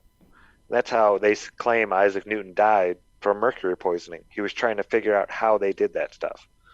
How do you turn mercury, which is a liquid at room temperature usually, into a solid at room temperature? How did they do that? So yeah, that's at least what I know. Yeah. In India, and they still practice this in India today. There's still people eating raw mercury. And mercury isn't something like a byproduct. It's in the soil all around us. Yeah. Now, when you pull it out and you process it, then it becomes, it's not raw mercury anymore. The moon. It's been processed. Releases 2 ionospheric gases, and I think one is a form of mercury. I saw a chart once about the gases that the moon releases, and I don't know the thorough. I know I saw it, I think, on Autodidactic's page a long time ago, or I saw it somewhere else a long time ago, and he was breaking down that the moon releases gases that give nutrients, and then the sun does something else. And I totally forgot. I remember seeing that mercury was on there, though, which could be where a lot of crystals get their nutrient energies, also where the soils get mercury and stuff like that. But real quick, old Sanskrit books are where it's at, bro. In chat, Lucky Haskins is mentioning that mercury spins when magnetic energy is applied to it, which I've seen videos of. Never done it myself. Played with it a lot. And then Francis Sage mentioned that the 1,000 terracotta soldiers were surrounded by pools of mercury, which I then looked into a bit. And sure enough, that is part of it. Apparently, it is said that emperor died by ingesting mercury. Mercury pills, actually, that were supposed to help him live forever, but allegedly killed him by the age of 39, according to archaeologists. But yeah, a mote of mercury there with the terracotta soldiers. I don't know how I missed that. Thank you. That's interesting. Terracotta soldiers. Wow. I'm going to rewatch this video and get all this info. There's this book, it's a Sanskrit book called the Lotus Sutra. And it's kind of been a little, like, as all religious scriptures are, misused for the sake of organized religion. But the Lotus Sutra is an old Sanskrit book, and it basically, like, coexists with a lot of the scriptures and talks about, like, unknown land. Alex, what's one of the lines from the Lotus Sutra? I can't think right now. My brain's all mush. I'm just so excited. I'm sorry. I don't want to take up your show too much. I didn't mean to, like, come in. You have a good show. Oh, no worries. I don't think anybody else is planning on calling in. Someone call in. Unless you would like and to. Certainly, if anyone in chat would like to call in, just make the word known, and we will certainly make it happen, guys. But no, Eric, you are fine right where you are. Oh, you were talking about the Van der Graaf generator making the lights act crazy, and I've had that experience with microwaving silica, and all the lights in my house just start flickering, and then, like, I'll turn off a light and it stays on for like 2 minutes after I turn it off, because it, like, puts or takes electricity from the air. I love when that happens. I know that if you leave the foil on the inside of a Philly cheese sandwich with the paper on the outside, it will make the lights flicker and set the whole microwave on fire. I know. I verified. I verified that. We kind of knew it was going to happen. Well, actually, if you microwave the beef jerky silica, your microwave's going to blow up. Just don't microwave the beef jerky type of silica. The same thing happens, because I think there's, like, iron oxide in it, and it catches fire. I learned that if you take a fork and you leave it inside a styrofoam, you can microwave it and nothing happens. Yeah, because the metal is, like, shaped a certain way. Do not try this at home. I think. Yeah, don't try it. No, I've done it. I've microwaved something. Yeah, I had a fork sitting in the styrofoam thing. And, I didn't even know the fork was in there. And I threw it in the microwave, heated up. I opened up the styrofoam lid, and there was a fork in there. And I was like, holy shit, how did that not just flicker and flash and start catching on fire? And I've never had the guts to test it again. Catch fire in a microwave. So it's round? I guess because No, it's like no, rounded. no. and It was because misshapen. of the styrofoam. It was inside of a styrofoam container. It's because it was inside styrofoam. And that was the Alex. insulator. The styrofoam was the insulator for it, so it dampened it. But the paper wasn't a good insulator enough for the very thin, and that was part of the that little piece of papery foil that they wrap before the paper. That they hide, and you don't even think when you're going to refill it, and you set your microwave on fire, and it smokes everywhere, and your husband laughs when the smoke detector goes off. It says dinner's ready. It's not nice. It's really not. Aw. I'm trying to get this fun. cat. We should He's, all do like, that a little experiment, outdoor. Hold on. Oh, sorry. I can't stop thinking about this little stray cat that's coming to my porch, and I've been feeding him, and he's a little blind, and he's really cute. He looks like Earth has. I mean the little. But it's raining. I know it's random. I'm sorry. We're losing you there a little bit. Oh, yeah, I went outside to look for the cat. Sorry. My bad. Yeah, so I'll let the line get open. I'll stop flatlining. It was fun though. I love you guys so much. Thank you Cammy, so I much miss for you. You're calling my in. best friend. Thank you. Why are you wet? Say hi. Yes, thank you so much for calling Say in. hi. Say You hi. are the best energy. You are the best energy ever. I really, really enjoyed our time together. And you do have to come visit and definitely spend some time with it because, again, great energy you put out there, girl. Really good energy. Cammy, you're beast mode, bro. You both and good times. I love you guys. You're killing it. All right, I loved your energy. I'm gonna go now. Somebody call in. Make that line go flat. Thanks for the electric. Thank you for the electrically charged jam. And oh yeah, check out the Lumerian plug. Everyone listening, look into Lumerian plugs. They're super good. Healing. They use healing crystal energy, but they also attune the energy to be a certain hertz resonance. I don't really know how that works, but if anyone knows, let us know. Well, we've got Lumerian one plugged plugs. in at our house, and we'll test it. And we actually have little things, readers. We have some tech equipment that we might be able to have some fun in it. I'm letting it run and clean the air, but it could be something we could take the Yeah, they got. you know, you should open it whatever up too. piece I of opened that equipment one that up. gives you the Oh. Zach, that little piece of equipment, that yellow box, the yellow box that gives you the readouts. Oh yeah, voltmeter. Thank you. Thank you. The yellow box, the one that reads. Read with we're being works brilliant tonight. good. My brightness is just overflowing right now with the words. The yellow box. No, your brightness lights up the room really strong. And the Lumerian plug, if you open it up, it's got some antennas in there. It's got some crazy complex wiring, inputs and outputs. We're gonna open it. Yeah, it's check what we it out. do. Yeah, it's crazy stuff. All right, Lumeria. Yeah, read about its story too. It's really Lemuria. Sorry, Lemuria.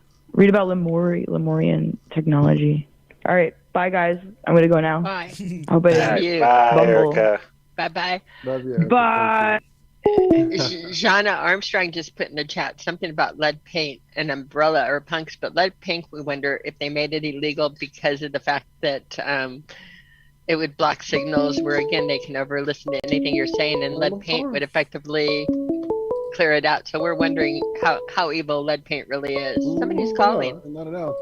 Real quick while you're answering, thank you, Liz. I see the kitty. We love you for the super chat. And no, Love you, Liz. I love you, Liz. Hello, Yeah, caller. we are Iron sending you a Maiden, lot of other love. girl, love you. The original Iron Maiden. Hello, caller. Welcome Hello. to Iron Row. Critical Inception. What's up, Zach? What's up? Well, hello.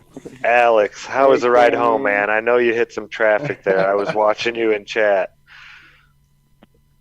And you were like, I I'm had to deal still with, driving. a little bit of that. Yeah, it all worked out though. I got home safe. Good. Glad to hear it, brother. So yeah, how was Hey, Walt and Josh? How was this meetup compared to? Because you've been to quite a few of them now. Yeah, I have. That's number 5 for me. I don't know. Alex is like a walking meetup. I first of all, hi, hey Alex. But again, thank you for all of your activism and everything you do out there, hitting the pavement and being able to record it and stream it and let all of us take a peek at what you guys are out there doing on the streets. So thank you. I at the very least appreciate what you're doing out there. Thank you. Oh, you're welcome. It's my pleasure. I had a good time. And not only is he a rock bring star up doing on all of that, but he gives like the best, warmest hugs and is just a warm, generous, like fun to be with person that you just, again, if I could adopt everybody, he'd be on my adoption list. I just want to keep him at my house and say, don't ever leave. It's really, really good to see you, Alex. Yeah, I love you, Cammy. You guys are the best. Oh man, we had such a good time. I wish I didn't have to leave and go back to real life. It's so boring here. So tell us about some of the cool stuff you guys did over at Jack's house. I saw a video. Yeah, I have so many awesome memories. So we ended up coming across some tannerite at the store when we were looking for ammo. I didn't even know that was a thing that you could just get in the store. So for those of you who don't know, it's just like an explosive powder that if you shoot it, it goes boom. And we ended up putting it inside of a globe that Joshua Swift from Authentic Intent brought. It was actually the first globe that he brought to his table when he first started doing flat earth activism. So we filled it up with cornstarch because that's really flammable, and it made a huge explosion. I shot it with my AR-15, and man, it was so awesome. I'm gonna have to. I was actually just in the middle of uploading a clip of that, and I can share it in chat if you guys want. Heck yeah, that'd be awesome. Yeah, so I'm still waiting on other angles. The one that I got right now is the best angle, but there's still a couple more. You guys This one's pretty powerful. Yeah, it was a loud boom. I heard that somebody lost their hearing over it temporarily. Yeah, I got to see the video. Now, that was Saturday night? You guys did that? That was Sunday after the conference. Sunday after, remember, okay. I ended up, ODD called me on stage after his set. Oh, crap. Gave me a hat, and he was asking me about the after party. I'm like, yeah, party at Jack's. We're going to blow some shit up. That's awesome. And that's what we did. Yeah, I know you were live, most of the conference, I think. Yeah, it was interesting because I didn't know I had that ability to multi-stream on my GoPro. I was able to figure it out using restream.io and then put it into the GoPro app and then, just connect everything together. And thankfully I was able to figure out, it's really complicated, but, I just played around with it and, thankfully I had a good signal for, at least more than half of the time. I did have a lot of issues with like losing sound at some points and losing signal, but I worked through it. You guys stuck with me, so I appreciate everyone who stopped in my chat to watch the content.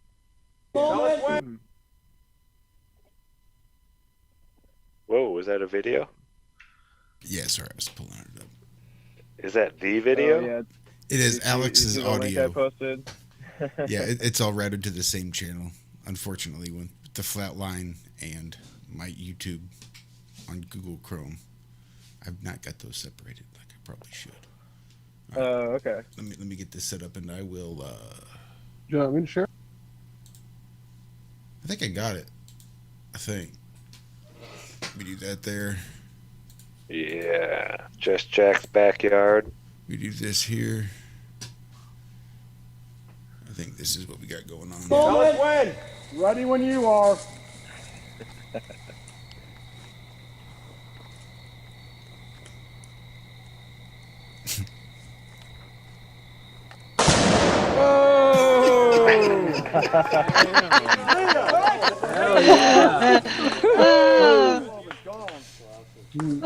Globe dead. Whoa! I think Flatten they got that it. curve. Flatten that curve, boy. What was?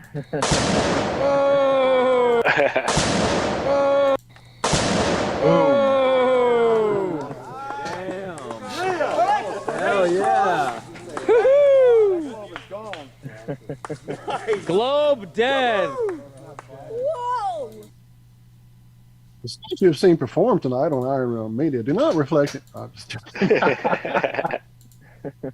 Oh, that is awesome. I would John say don't Savage do this saw at that. home, but you should. You should do it. Yeah, John Savage saw that. He was like, I'm so jealous. I mean, you can't get this stuff over in England at all. And here you can go and buy it right at the store. You know? It's like Tijuana. Yeah, Every well, we can pharmacy is a sign for definitely do that TNT again. up front. Now we know how to do it. We'll do it again next time. Yeah, Yeah, Alex, there's it was fun to hear Dottie come home and talk about that and then get to see the picture. But she was like, yeah, you would not believe the big boom boom we made. And then, and then to get to see it. But I'm sorry to interrupt you, Zach. Let me put that back up. I was just saying, we have a globe that's rolling around in the back of the car, in the trunk. Just waiting to get blown up. Yep. It is. Oh, sweet. Oh, that I is know where awesome, there's a man. TV So- or two waiting to get blown up as well. Those sat in my garage for like 4 years. Just Jack's stacks place is of where it's at. televisions. Big. Ooh, the bigger the television, the better. I was thinking like a idiot. Oh, yeah, well. We blew up a couple pumpkins too. They went bye-bye.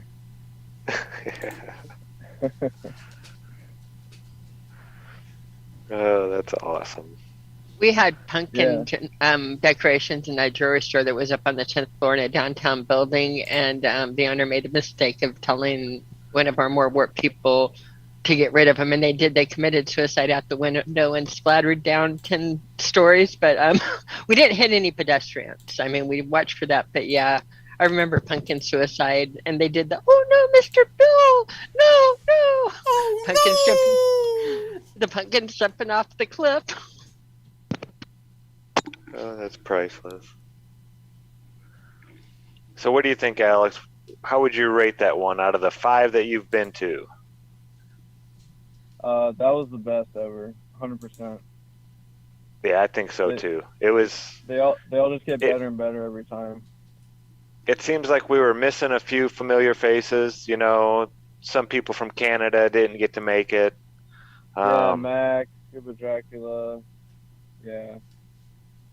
Yeah, Across the Shane. border thing. I always forget his wife's name. I apologize, darling.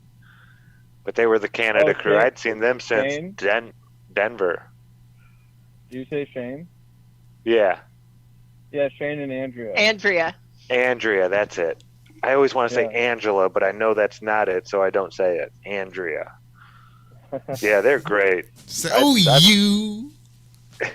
Yeah, they're such nice people. I ran into them at the airport after the Dallas conference when I was heading back, and had a good time chatting with them.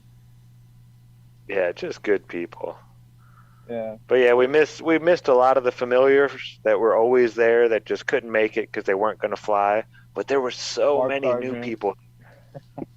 So many Mark Sargent. Yeah, but so many new faces. It was amazing. It's just, Yeah. you know, validation that it's working. You know, people are seeing through all the bullshit. They're starting to think, and it's spreading. It really Yeah, is. and, It's amazing. Two of them stayed at Jack's house for a couple nights, and they did activism with us, and they were just naturals. Andy and I think his name is Ryan. He goes by Mr. J. He was the guy in the green and purple suit, and both of them came out and just crushed it doing activism with us both those days, Monday and Tuesday. And you know, it's just so amazing.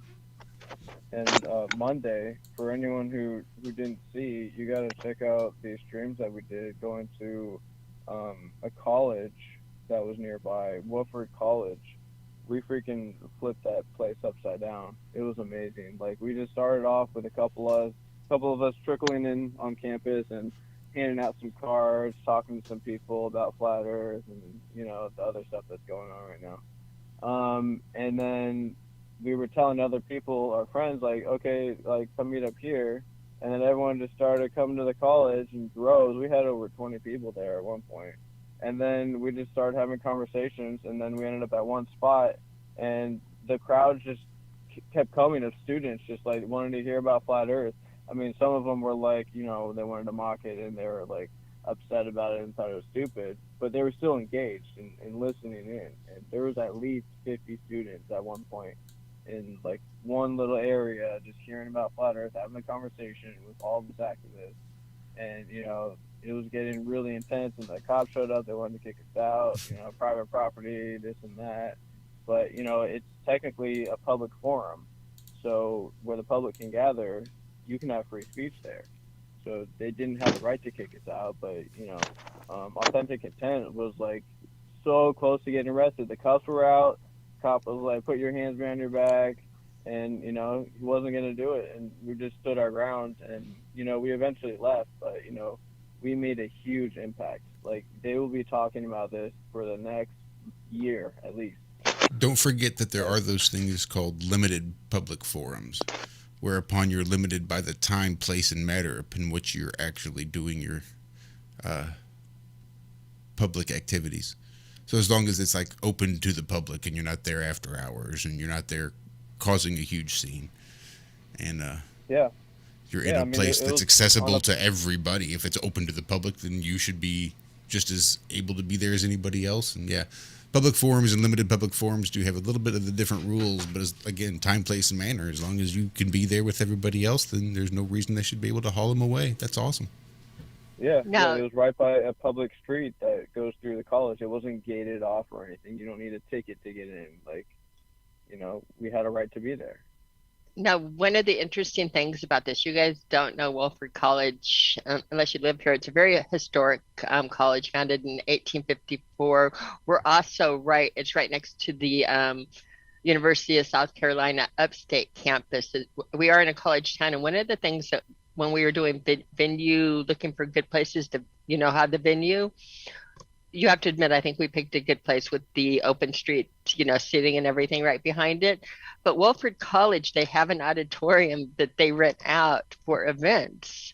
And I was seriously thinking how fun, and Karen and I were talking about it, and it might be an idea of the future if we do it a little bit more in advance. It was booked out that weekend for somebody's wedding. But you can actually, on their campus, they make money by renting out their auditorium. And so if we rented out their auditorium, we'd all be invited there because it's our event, and put us right on the college campus. And that might be a neat place when people are looking at where to have these events. That is something to look at is why not do it on an auditorium on their Solar Return might be a better name for a conference like that to get you in the door, depending on how the event is named. But I think we can invite ourselves again. If you pay the money and rent out the buildings, where they were saying private and public. Wolford College was on the list of venues that we are heavily considering. And that college, just so you know, it's a really nice little private college. The average annual tuition cost is over $60,000, and it's a 4-year school. It's a nice little private college. It'd be nice to have that audience all meet in a neat place to have an event like this, I think. We were looking for ways that were a lot of the event centers we were looking at, and this is a give and take on it, but it worked really good because of the amount of activists we had here. there were a lot of venues that were out in the country that you'd have to drive, and we would have had the entire venue. We wouldn't see another person that was another flat earther, really. It would be our venue, our spot. And we kind of did it differently. The Shriners Club was more like that. Almost everybody there was for our event.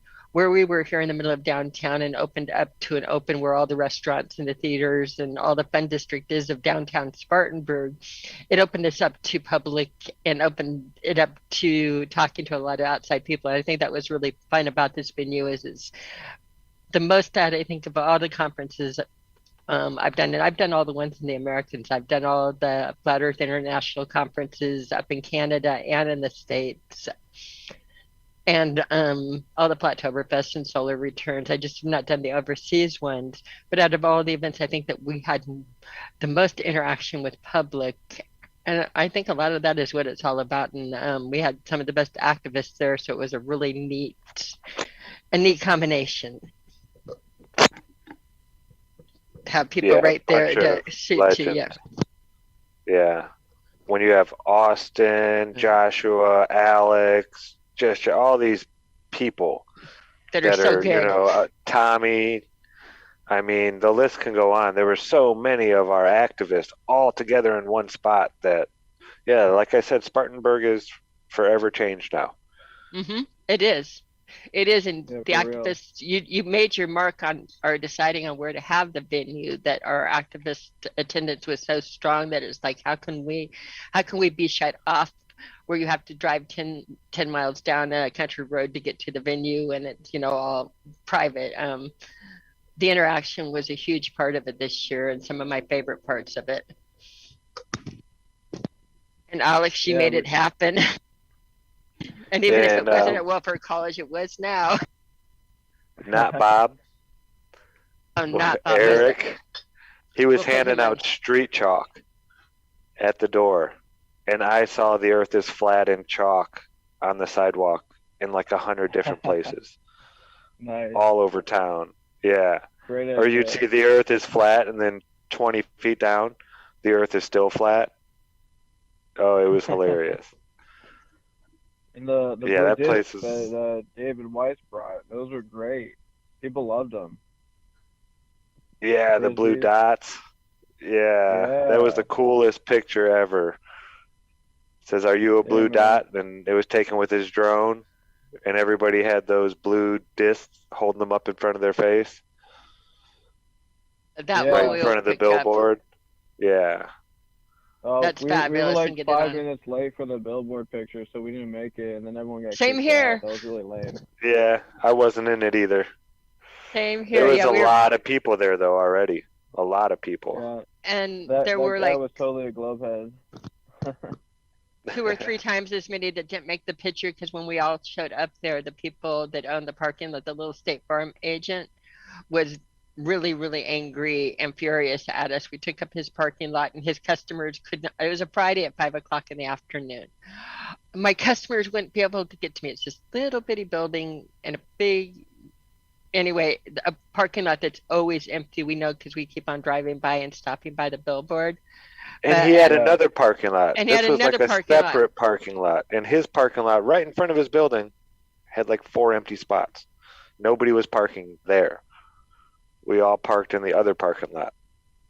And so yeah, it was funny. People were pulling in, and he was yelling, "Get off of my property!" And I mean, he was really having he was not being very nice about it. So the picture got taken with like probably a quarter to a third of the people that were really there, because we were rushing to get off of the property and placate the man having the fit. But on the screen, for more fun things, the billboard, that was fun. And there's some good blue dot pictures from the venue where people did it with the drone over it, and a whole bunch of people at the hotel held up the blue dots. That's on Facebook. On your screen right now, you have Bob and not Bob. This is one of my favorite parts of this part of the country. There's another Bob here. No, that's Eric. This is Eric who lives in this party. He's part of the Kakalaki crew, does all the activism, work registration and everything. And his tag, he winds up, so many people confuse him as Bob that his name tag says not Bob. So this is Bob and not Bob with me in the middle, but it's really me, Bob and Eric. And I have the people over in Europe like, oh my God, there's two of them. This one I didn't put a caption up, and they're really going to town. They're also going to town on the fact that Morgile and Witsit have never been at the same event together, so they think Morgile is Witsit. No way. There's no way. There's only like Morgile's twice as old, shorter, different heights, different ages, different wives or girlfriends, or not even close to. So if you're going down the rabbit hole, is Witsit Morgile? I just got to say I've met them both. They've both been to my house, and I'm gonna laugh at you. Yeah, there's I will enough, too. There's enough going on. There's really not two Bobs. There is somebody that looks a lot like him.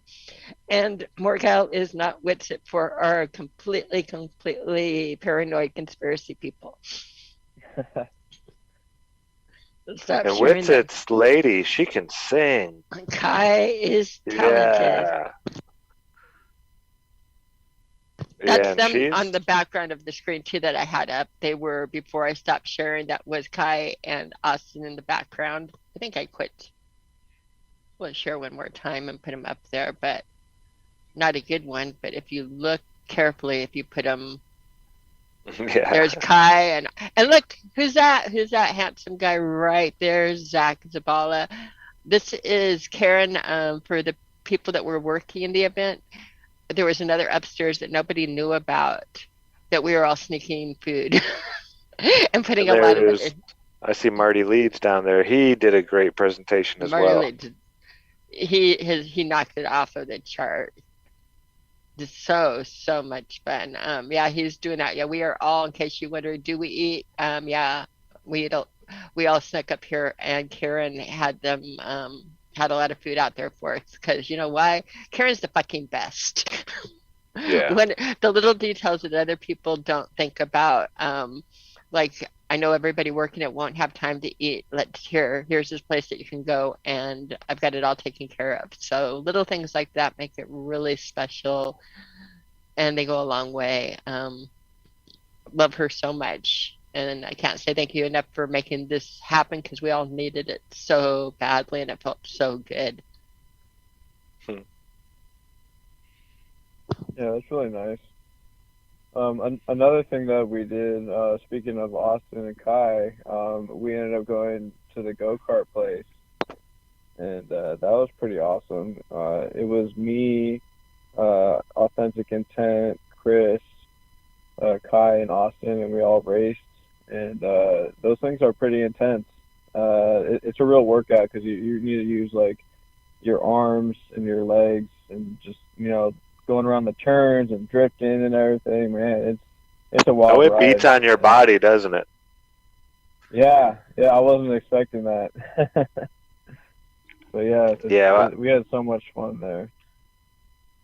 I grew up and we always had go-karts and stuff like that. And as I got older, I realized that, wow, I can't go riding around in the fields. On like a track, it's a little bit easier, but like riding around in the grass and stuff like that, like I used to, I couldn't do it. It just hurt my body. It's just like, wow, I'm old. This sucks. So yeah, I know what you mean. Can you imagine what it would feel like if we were on a spinning ball that was, again, spinning, rotating around, and then hauling ass around the sun? Because again, I know they say it's moving so steady you can't feel it, but that doesn't work when you change direction, just like you guys learned in your go-karts going around the track. You felt that rim velocity. I'm sorry. It was there. You felt it. Sure. It was real. And you're paying for it now. Yeah, and it's nice seeing so many children there as well. It seems like more and more families are coming to these, and I love seeing that.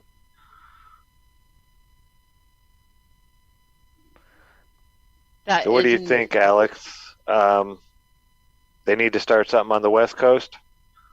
The solstices? Yeah, and I don't want to give too much away, but I do know someone who's seriously looking into doing that. So That's awesome. Yeah, it needs to be done. Needs to be done, yeah. 'Cause I know there's a lot of people out west that don't get to do these because that's a long drive. Some people made it. I saw a couple California plates, Washington, Colorado, Montana, Indiana, Minnesota, Maine, New York. I think there was a Wisconsin, a few Floridas. Who else came pretty far?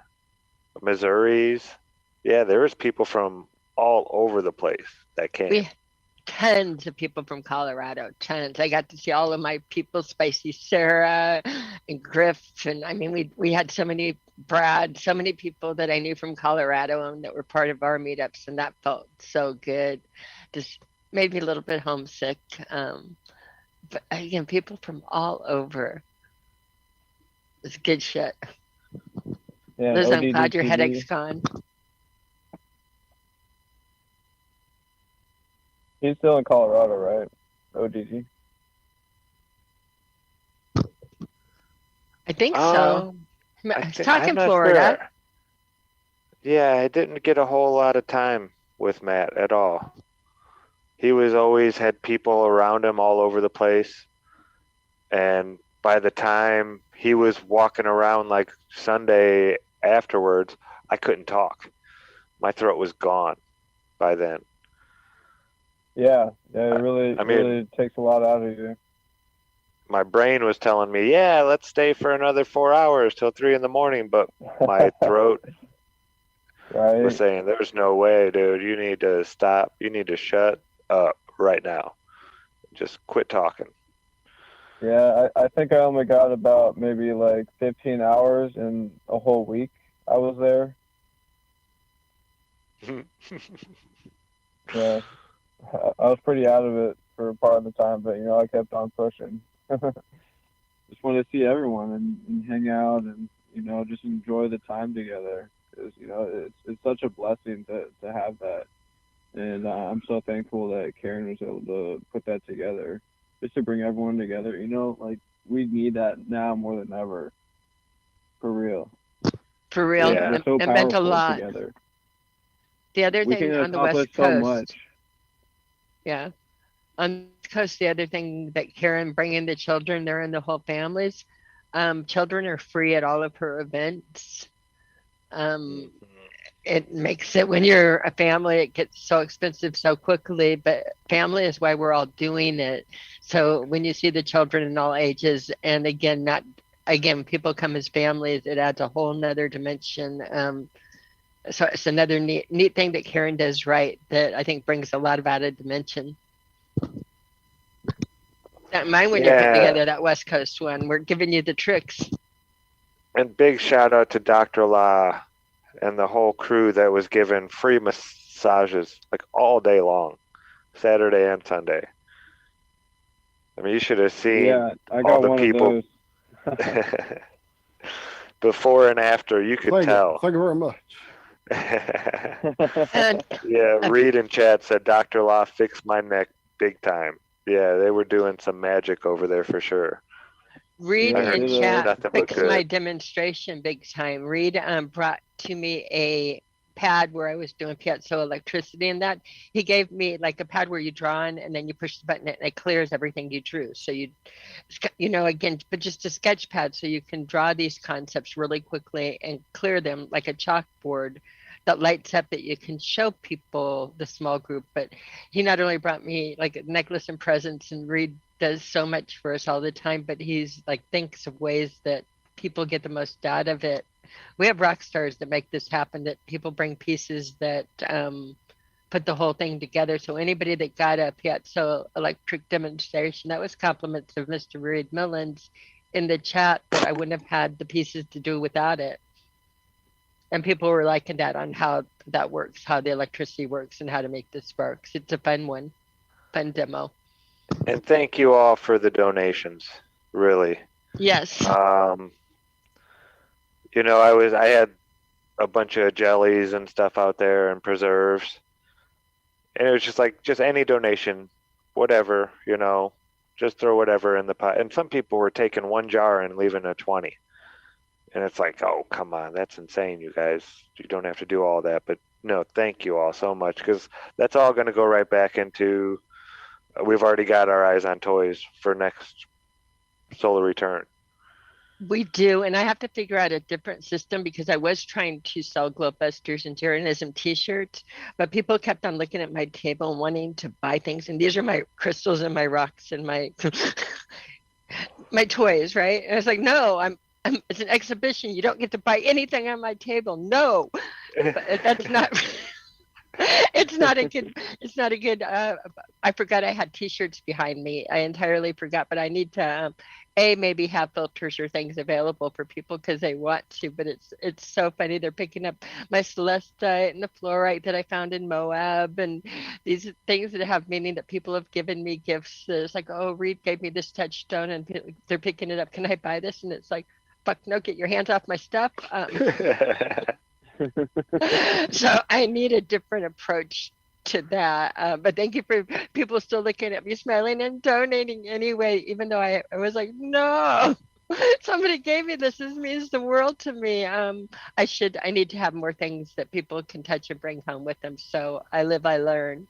I could probably sell 5 gyroscopes at each one of these events. I had so many people ask. I should charge gyroscope.com out of the UK, because I guarantee at least 4 people went to that site seriously right after I told them about it, looking it up just to see how much it costs now and this and that. Because I told them, I bought mine, it was a few years ago, and it was 150, I think, somewhere around there. So the price may have gone up with inflation and all that great stuff going on. But yeah, that's the one thing that everybody wants, is the gyroscope. It's that one thing that you just hook it up, flip a switch, it gets going, and then you can feel that force. You could show that to anyone. They can hold it and be like, whoa. Yeah. My problem with selling things at the table has been always that I don't feel like I'm adding. Normally when you sell something, you create, like Dottie makes these wonderful domes that show a layout and the sun and the moon and give a good in your hand feeling of it. People do the artwork, you do the jelly. I'm doing like pieces of polarized film that I order from Amazon and miroscopes that I order. In other words, I'm putting pieces together and they're working. You're seeing how they work together that you've never seen before. But all of the pieces, I'm not adding anything. I have no value added.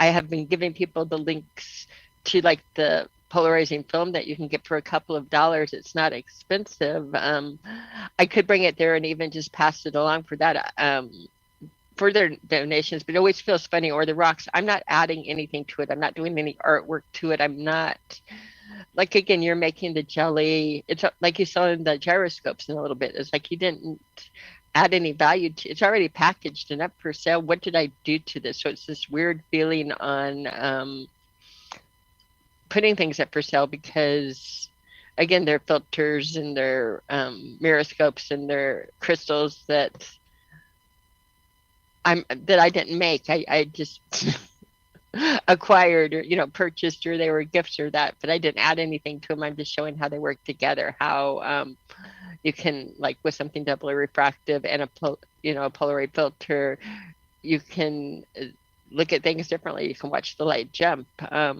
But I didn't make the rock or the filter. So it's a weird concept to try to sell when you're not creating.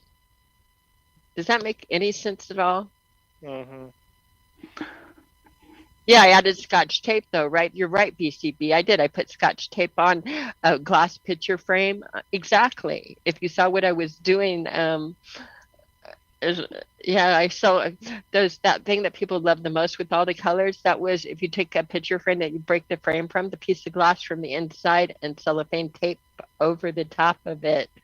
That's it. And that's it. So it's like, what you guys are so excited with. These were broken things at my house. But yeah. Frank asked, was there a presentation on the greatest discovery of all, the second sun? I'd love to be able to have a setup like outside and then inside and then have one with the dark room, because there's so many different things that we could show, like especially, you know, if we're able to get all the toys I want for the next one, I'd love to have like a little dark room. We and then could I could bring demonstrate in, well, the ferrocell, the homemade ferrocell, then they could actually see it, because if you do it under the lights, you really don't see a whole lot. Exactly. You have to get rid of all those lights. And then even the with the Tesla coil, especially if I get all the gases and the vacuum tubes and all that, that would be so much cooler in the dark. So I'd love to have like a little dark, I don't know how I'd be able to do that though. Be inside and outside the dark room, and I don't know. But yeah, and I'd love to be outside too. The fact of the matter of having controlled environments that we don't have. I'm going to be weird and share my screen again. But like, this is a plant fluorescing under a shortwave. That's just a green plant. That's not even what I was looking for. We're going to just grow the pictures a lot. You can see the kitchen and the stuff in progress. But at some point, I think I'm going to have, the Meriscope and everything. This shit is a lot cooler in the dark than, again, the holograms. These are all holograms you're looking at in setups. And you add dark dimension to it, you get things to really glow, and you can see things a lot better. And we're working under bright lighting with a lot of noise around us. So what we're doing gets a lot cooler if you can control the environment a little bit, just a little bit. Water, doing what you're seeing is a mirage. That's a hologram and a holographic drop of water. You start putting things like that to it, it gets more fun with the lighting. These are all a mirage. Oh, well, we'll get out of the phone picture snapshots, but I have to figure out how to, stop share. But again, to do the things, you get a feel of it, but it would be fun if we could control the environment more. And even the stuff that you were doing with the sparks, taking off all the lights. It's pretty darn fun. I know. Good Times for All, maybe Rob Skiba's Sunset with the Lens. It works really good. You're right. We could demo that, and we should demo that for him, for Rob Skiba. Rob Skiba and I, at one time, like, we were talking about putting together some of the demonstrations when we were so excited getting together in Dallas. And then, it happens, you get excited and you're talking and you plan on doing these things, and then time passes and I miss him and I can't have him back. Rob Skiba passing, he was a good friend of mine, and my heart is still broken. For everybody that doesn't know Rob's work, he's a legend. His wife is a legend too. OG. And OG, one of the good guys, and so terribly missed by all of us right now. So definitely look into his work. There goes my voice again. It's part of the talking all the time nonstop we did over the weekend. Let other people talk on this show. And did you guys get to catch Alex's song he did? Flat Earth Man? Oh God, you should play that. He did a roast to, are you talking about his song he did or his roast to David? I'm talking, both of them are, no, the one's not funny. The one is. The one's not funny, but the roast to David is funnier than hell. I'm sorry. But yeah, I don't know how he's allowed to play that on YouTube and get away with it, or how but I mean, it's a very powerful video, and it's all about the stuff going on right now with the jab and all that kind of stuff. He just lays it out, and it's not for children, definitely not for children. But the images they show of people getting injections and having these horrible reactions, it's amazing that he's still alive. I mean, I can't believe that he's able to get away with this, but somebody's watching out over him for sure. And then David's roast was hilarious, just hilarious. He roasted David good. Paige was almost pee in her pants. I think she was laughing so hard. Oh, it was great. Oh, Yeah, well, I got to give props to Alex Michael. He was really clever with his lyrics for that song. So I feel like that's probably why it's still up, because yeah, because he never says certain words. Yeah, he's very particular, and but the video it's images, so well done. Yeah, it made me cry when I watched it. Yeah, it did. I so was shocked. I powerful. wanted to turn it off. Yeah. I even looked I away don't a even know couple how else to times. describe it. I just didn't want to see it. Yeah, but it was very powerful. It'll wake up a lot of these sheep walking around thinking, what's the big deal? It's just injecting some weird chemical into my body. I have no idea what it is. What harm could that do? This video shows you exactly what's been happening to laying out the people. facts. It's a one size fits all kind of juice. Doesn't matter if you're big or small, and that should really make people think. But I won't go too deep into that. Just anyone who hasn't seen the video, watch it. Conspiracy Music Guru, Big Pharma.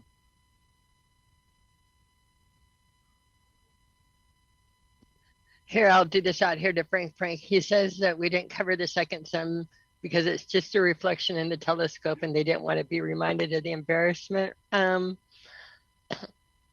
writing in not true, Frank, but you just keep making shit up so you can feel better. Making shit up in the chat. No, it happened in reality. It happened under multiple locations with the filters, and I'm sorry it messes with your world, but it's basically when you put it down to it like this, you cannot have the effect we had without a physicality. It's impossible. It breaks all the laws of physics. And yes, I did roll out Brewster's angle, but you just keep on telling yourself it was a reflection. Not many reflections get polarized out like that. I'm sorry, but it just doesn't happen. That's why Wolfie didn't do it, ever. He can't do it because you know why? If you took it out the reflection via Brewster's angle, you'd take out the entire field of view.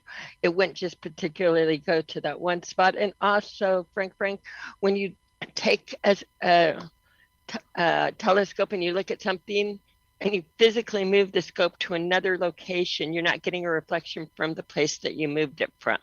He's thinking that when we moved the scope over, we somehow got and it's not how reality works. Again, look through a tube, but now move the tube, look at a different part of the sky. Through that tube, you're not getting the reflection from the first part. So if you wanted to rule the reality out that way, you could. But the fact that Brewster's angle does not work the way you did, and that you would have to take the entire field out, and that we were getting the action, if it was the mirror position, then we would have got it the same reaction with the sun that we see.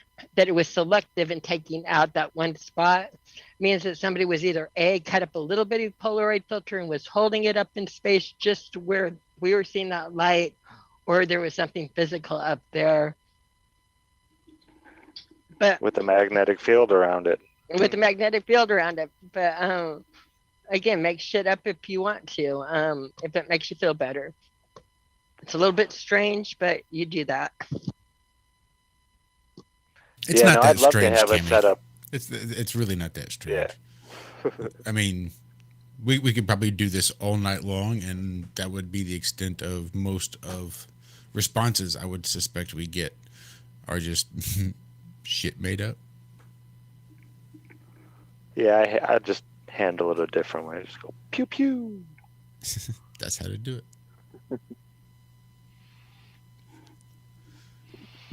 I've worked over 35 years with polarized filters in multiples as part of lab equipment, including taking into account, in fact, using Brewster's angle. He's going down my world right now. He's jumping into something that I have hands-on experience over 35 years. He doesn't know, maybe I have the experience, but this is where I'm experienced. And what he's talking about, again, doesn't past the challenge of reality. We, again, for that reflection and that to be polarized, we shouldn't have been able to pick up the scope, drop it down at different times, at different locations. But it is like the easy answer when you see something you're not supposed to see. Well, yeah. And I mean, it's not even just us saying this. The SLU Observatory, 2014, during, what was it, a Venus transit, I believe? They're like, yeah, a lot of people in chat are asking what that big giant orb is next to the sun that kind of looks like a mirror image of the sun. Well, that's actually the second sun. NASA knows about it, but they just don't say anything about it. And then over here, we, at this time of the year, you can see Saturn in the sky. And then that's it. That's all he says about it. But, it's not, we're not making this up. It's known. It's been said before I even was told about it, before any of us were told about it. Well, at least I know for sure me. The first I had heard about it was when Chris and then Crow had caught it. And then there was a time that Chris and Crow came together to share information for the first time, which was also mind-boggling. And if you missed that, that's also here on our channel back in the archives, I do believe. Yes, it is. Yeah, it was a great show. And Crow has asked a couple times if I, could come on and explain it. It's like, I don't know. I don't know what it is. I've been, it's not from lack of trying to figure it out or thinking about it. It's just, I need more data. I need to be able to go out there every day and look at this thing and try to figure something else out.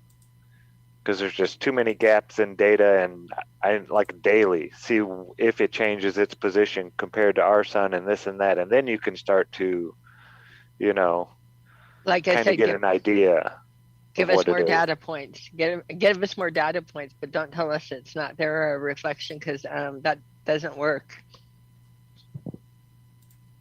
Yeah, it totally ruled it out when we blocked it out. And the craziest part was that it blocked it out like an eclipse. It didn't just all turn dark at once.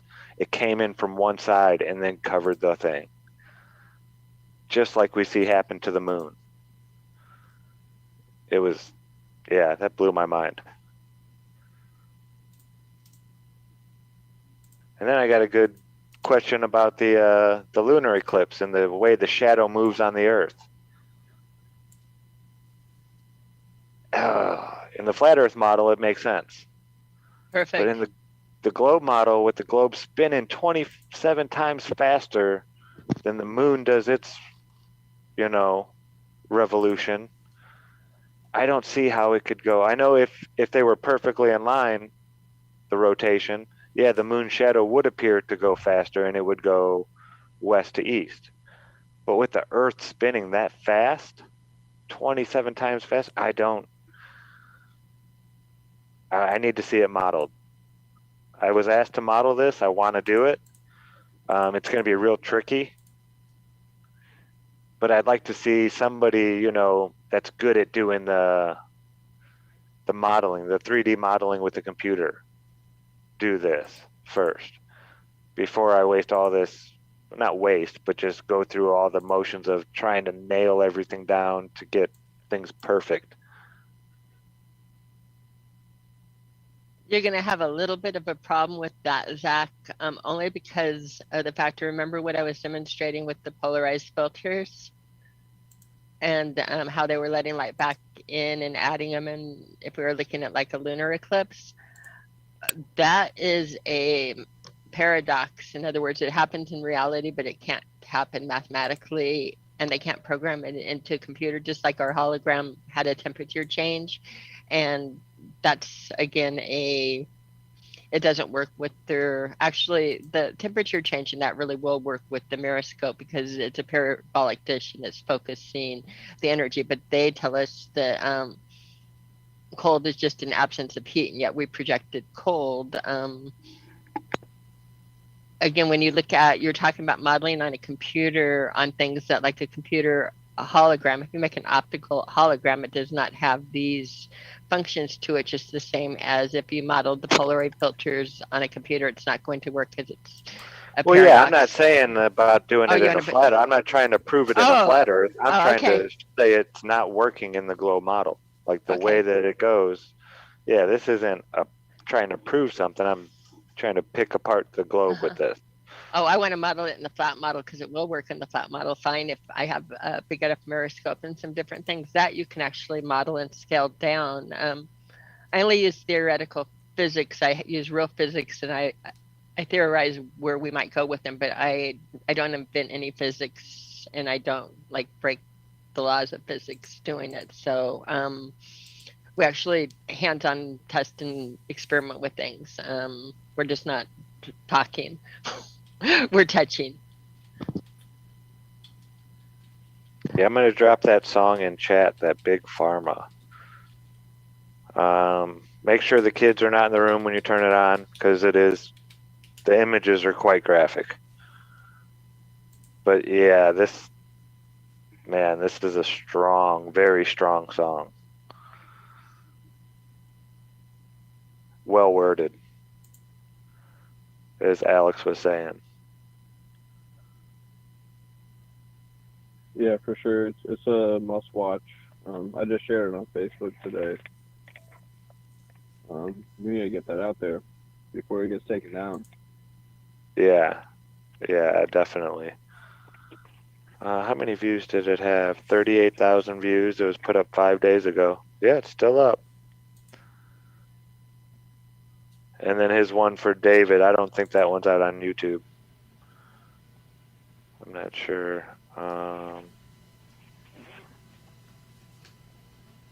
No, I don't think so.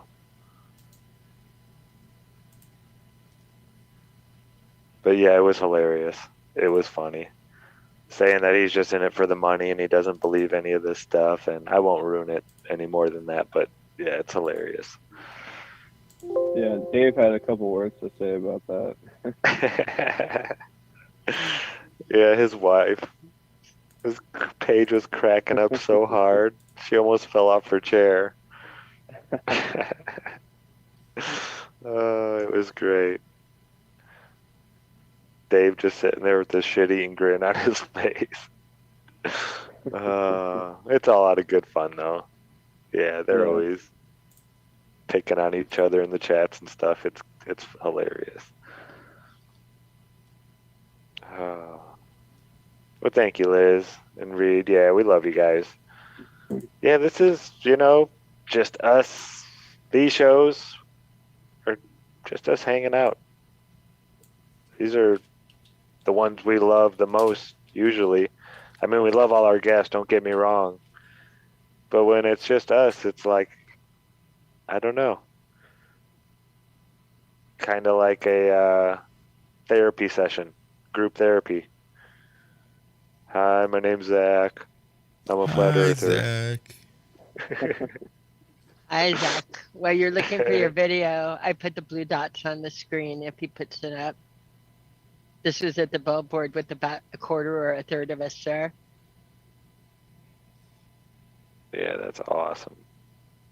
I was in the parking lot watching them take it, almost there. So close, and yet so far away.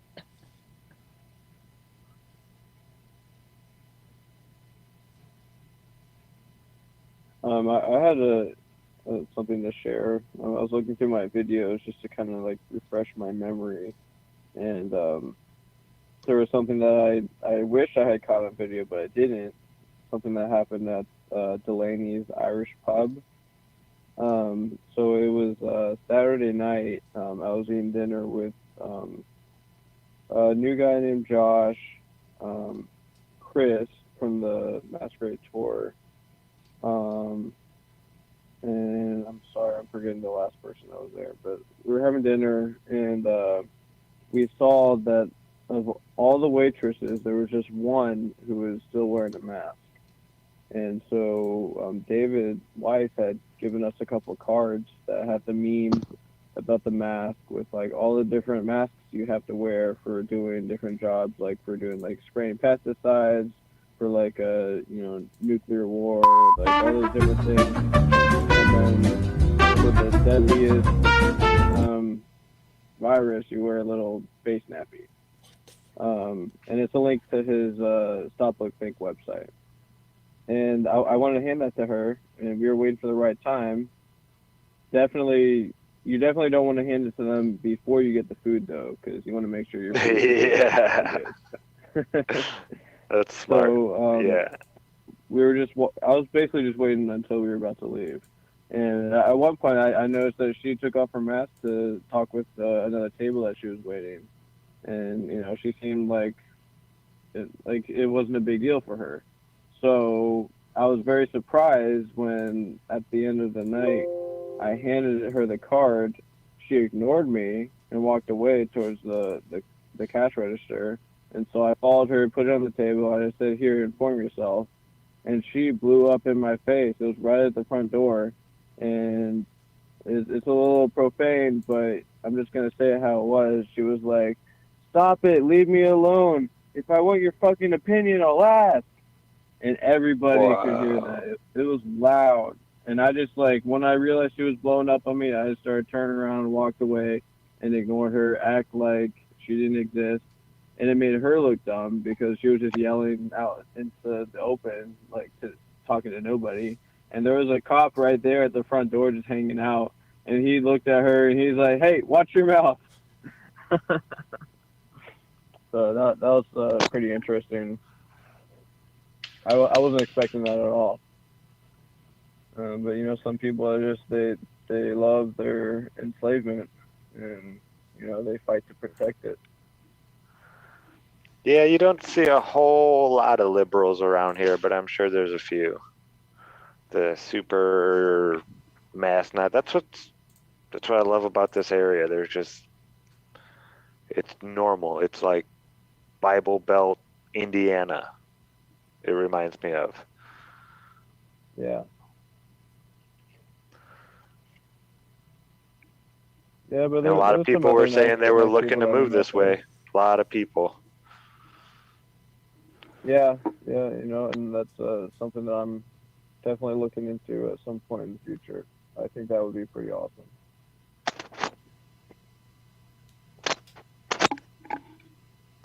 Yeah, if we got enough people, a good big amount of people, and like a big area right in the center of that area, get a big plot of land. Just maybe not even a big plot of land, maybe 5 acres, and we could have our meetups there. Yeah, I like that idea. Get it with an allodial title somehow. Build your own stuff. Don't have to worry about permits and taxes and all that nonsense.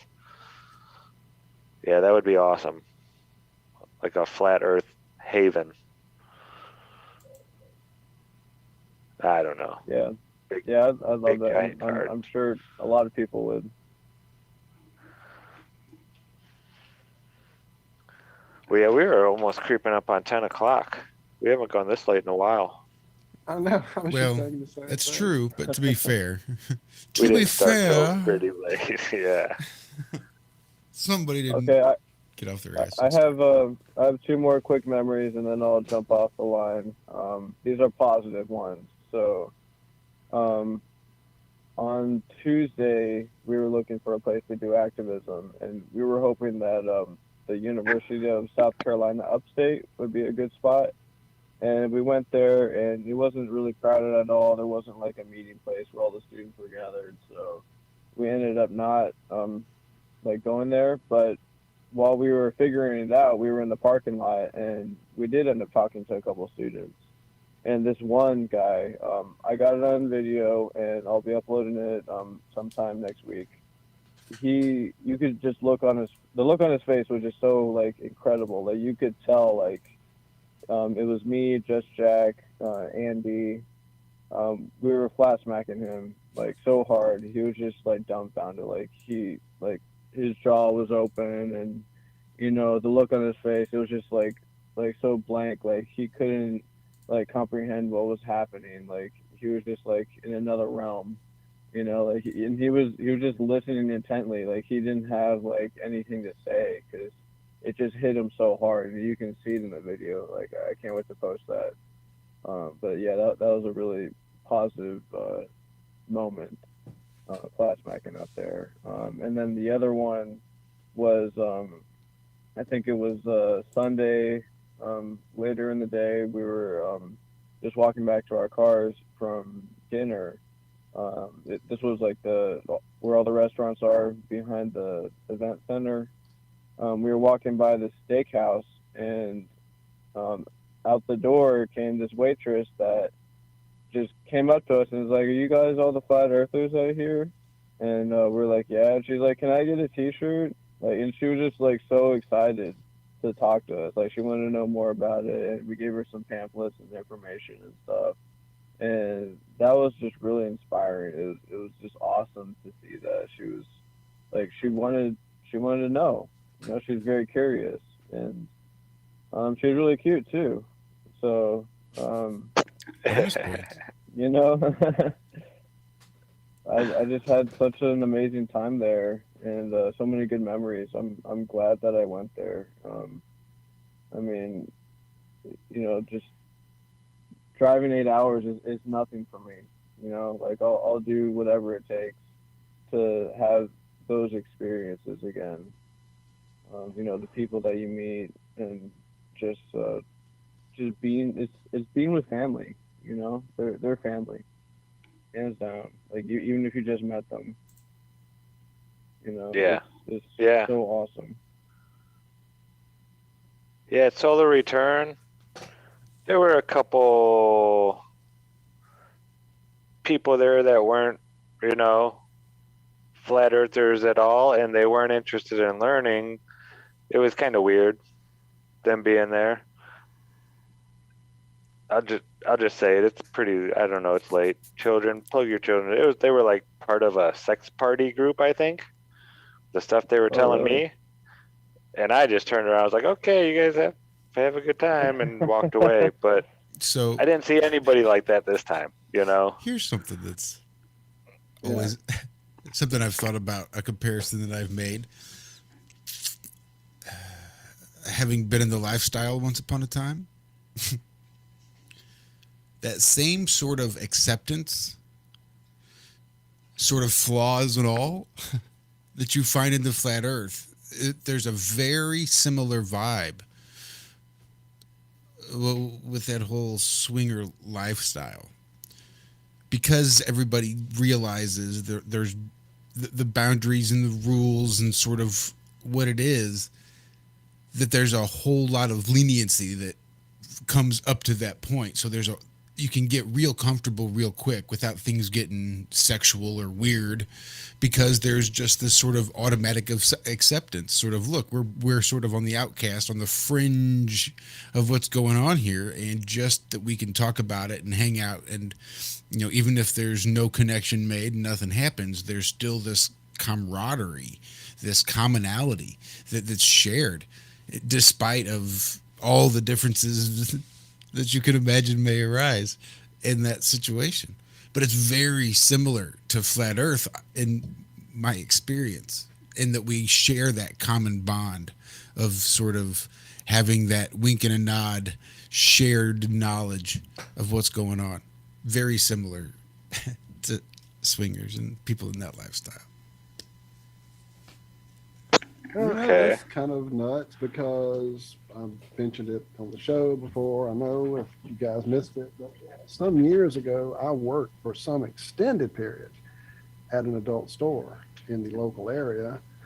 And it was an upscale store. You know, it wasn't the brown bag, dirty book type place. This guy had plans on moving the store to New Orleans and becoming like the upscale store. And his thing was, he makes leather goods, straps, whips, etc. And so, like I said, he was aiming at couples and education, and like they do seminars for different types of, just like what you're explaining, the lifestyle. And the acceptance level that comes with that, I can't believe I never looked back on that whole, you know, and went, well, that's very similar. But yeah, it truly is, because you quickly find out that airbrush goes a long way in magazines, and there aren't too many people walking around that look like they do in those movies. So yeah, the acceptance level, that's, yeah, true. Well, my last experience in an adult store was pretty funny because I had my little one with me, 2 years old, on my hip, and I was going to a wedding shower. And or it was a bridal shower type of thing, a lingerie party. And how everybody does the Victoria's Secret. I just wanted to get something different than what everybody else was getting. And I think I did leather for the person, like a little, not bad, but just this person is more of a leather than a lace type of thing. So it's just kind of a joke. I'm going in there, but I have my son on my hip and I'm just picking out a gift, right? And they're like all about, you can't have children in here. You have to be over 18. And it's like, he's on my hip. How do you think he got here? Really, I had to create the child. It's okay. And they're like, well, you can't put him down. And it's like, well, that's not going to happen.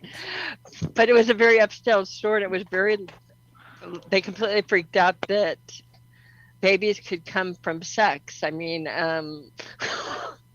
it's like it didn't occur to him. You can't have a baby on your hip while you're in the store. And it's like, do you know what your business leads to? Or do you get the connection at all? I was very confused. So I didn't go back to the store after that because they made me feel so unwelcome. But it's like, yeah, it was cute lingerie. It was like a cute little, it was cute.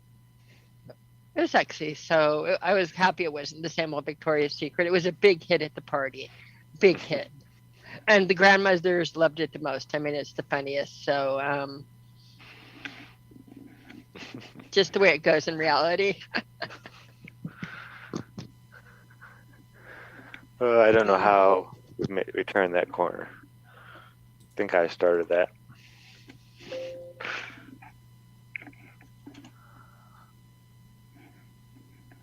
Oh, but it's about getting to my bedtime.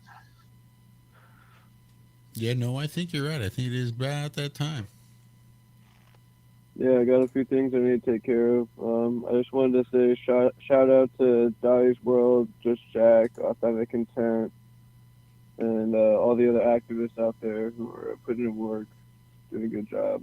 So thank you, everybody. Yeah. And you guys can be activists too. Anybody can go to flatearth101.com or stopworkpink.com, get some flyers, get some cards, and just hand them out. You don't even have to film it or nothing. Just get the word out. You know what I mean? Nice. Well said. You just better hope Okay. Josh keeps his job. Yeah. Should It was I? good talking to you guys. I appreciate having me on. Oh, Thank anytime, you, Alex. Anytime. All right. Yeah, Get love you, flat. brother.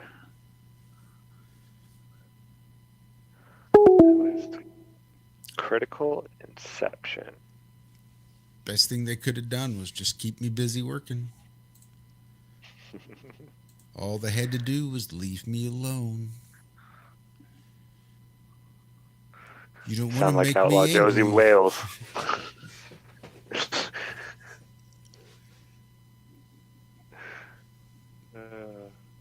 What was I doing? Oh, that's Yeah, right. I'm digging through. I was going to pull up some leather and lace, but decided I probably shouldn't. I was looking for my video. Oh, my eyes are burning. Sorry, it's been a long day. Yeah, Lord, I forgot I had that on. Yeah, that's how mine feel right about now too. Just I know. I had a video I had made for his store, but I can't find it, and I can't remember how much adult imagery might be in it. As far as,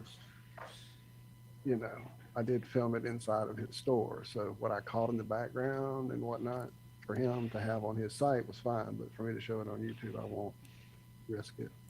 I'll link it to you guys, and you enjoy it about that. That'd be good. Yeah, make sure you go check out Alex Michael's video. We'll drop it in chat again. Right now. A couple of times. Yeah, it was, like I said, children, I wouldn't advise it. watch it first, then make your own judgment on that. But yeah, it's graphic, but it's very powerful and moving, especially the words. Wow.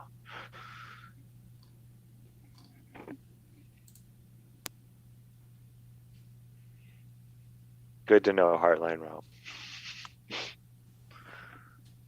Oh, I love you guys.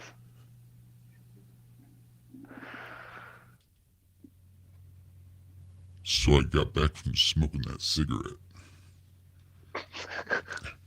This thing is wild. Turns out, after I punched the baby, I figured I'd smoke it too.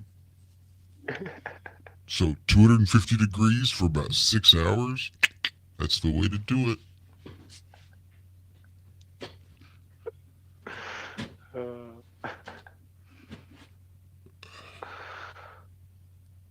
Yeah. Tell your children that Josh will come over to their house if they're bad. And That's just play right. this voice. I'm available for homeschoolers too.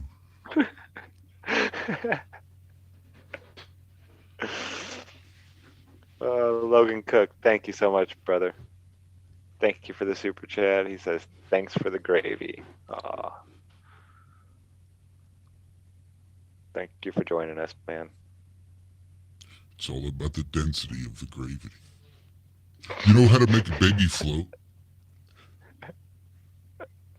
2 scoops of ice cream and 1 scoop of baby. You know how to make a baby shake? How? I don't even want to ask how. Sorry, that was a horrible, horrible joke. It was more It was a visual. visual. So, yeah, it required the visual aspect of shaken baby syndrome and the humor that's not really there. But how often do I get to live out this devilish part of my personality? But on this, the Friday before Halloween, I heart. Where does it put the lotion, Josh? Ooh. Now that's a personal question, bub.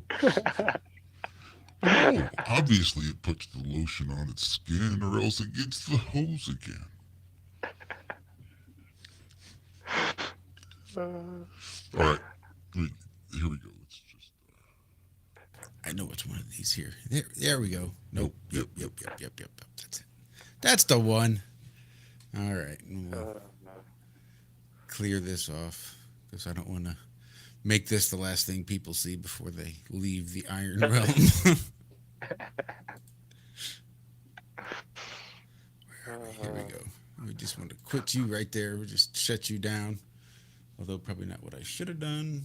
It's fine. It's fine. Let's see if that works. Probably not. Oh, it does. Yay. Sweet. Now we're back to just plain old Josh's camera.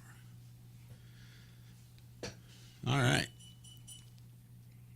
Well, thanks everybody for calling in and hanging out with us tonight. It's again, it always seemed to turn out one way or the other. No matter how good a show with a guest is, these unplanned, fly by the seat of our pant type shows always tend to turn out really, really well. So thank you all. And with that, I guess it is about that time. How did you turn yours off? I can't put anything to go to other filters. How did you turn it off? I went down to the little toolbox on my toolbar and right-clicked it. You guys will see this face till we go then. I'm not doing all this stuff. Good stuff. Good stuff. Well, we do love you guys. Make sure you tune in right back here every Tuesday and Friday morning, just in case TFR is down, because, well, you never can tell. Look at you. You made it. 500K. 500K. What do you think about that? Anyway, so thank you all. It was great. Love you all. Kept me distracted more than normal. Being the cats. I'm sorry. They're tearing up the house. I love you guys. Thank you all. I'll stop freaking out, man. I'm sorry. Love y'all. I realized what it was. So when I turn in my religious exemption, I've decided the very last thing, the way I'm going to end my religious exemption is with a big, bold, bless your heart. Nice. I think that's how I'm going to do it. Then sign it. All rights reserved, UCC 3-108. And let's go, Brandon. Have a nice day. Love you guys. See you right back here every Tuesday and Friday morning for the Ironworks. Otherwise, we'll be back here Friday night next for another episode of Have No Sphere and have no clue as to what that one might be about. So I guess we'll have to see what we can figure out between now and then. But we love you guys. Be Love good. Y'all. Thank y'all so much for putting up with our madness. Yes. Thank you all for calling in. Erica, Alex. Love y'all. Thank y'all so much. And thank you all for sharing all the amazing stuff that happened this weekend. So. Johnny Cool, he says, I'm exempt by default. You know what? I never got a single exemption letter from my employer or from OSHA or from the federal government requesting exemption from my hard and fast policy of zero medical sodomy. Now, maybe you want to try to medically sodomize me, and that's fine. Go ahead and write up an exemption, and we'll see if I'll accept it, and I'll exempt you from my hard and fast zero medical sodomy policy, but I wouldn't hold my breath. Chances are I will not be accepting your exemption, but you're more than welcome to apply.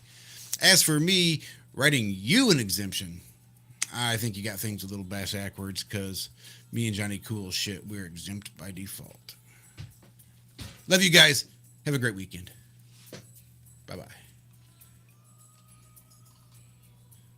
Let me turn this up. I'm digging it.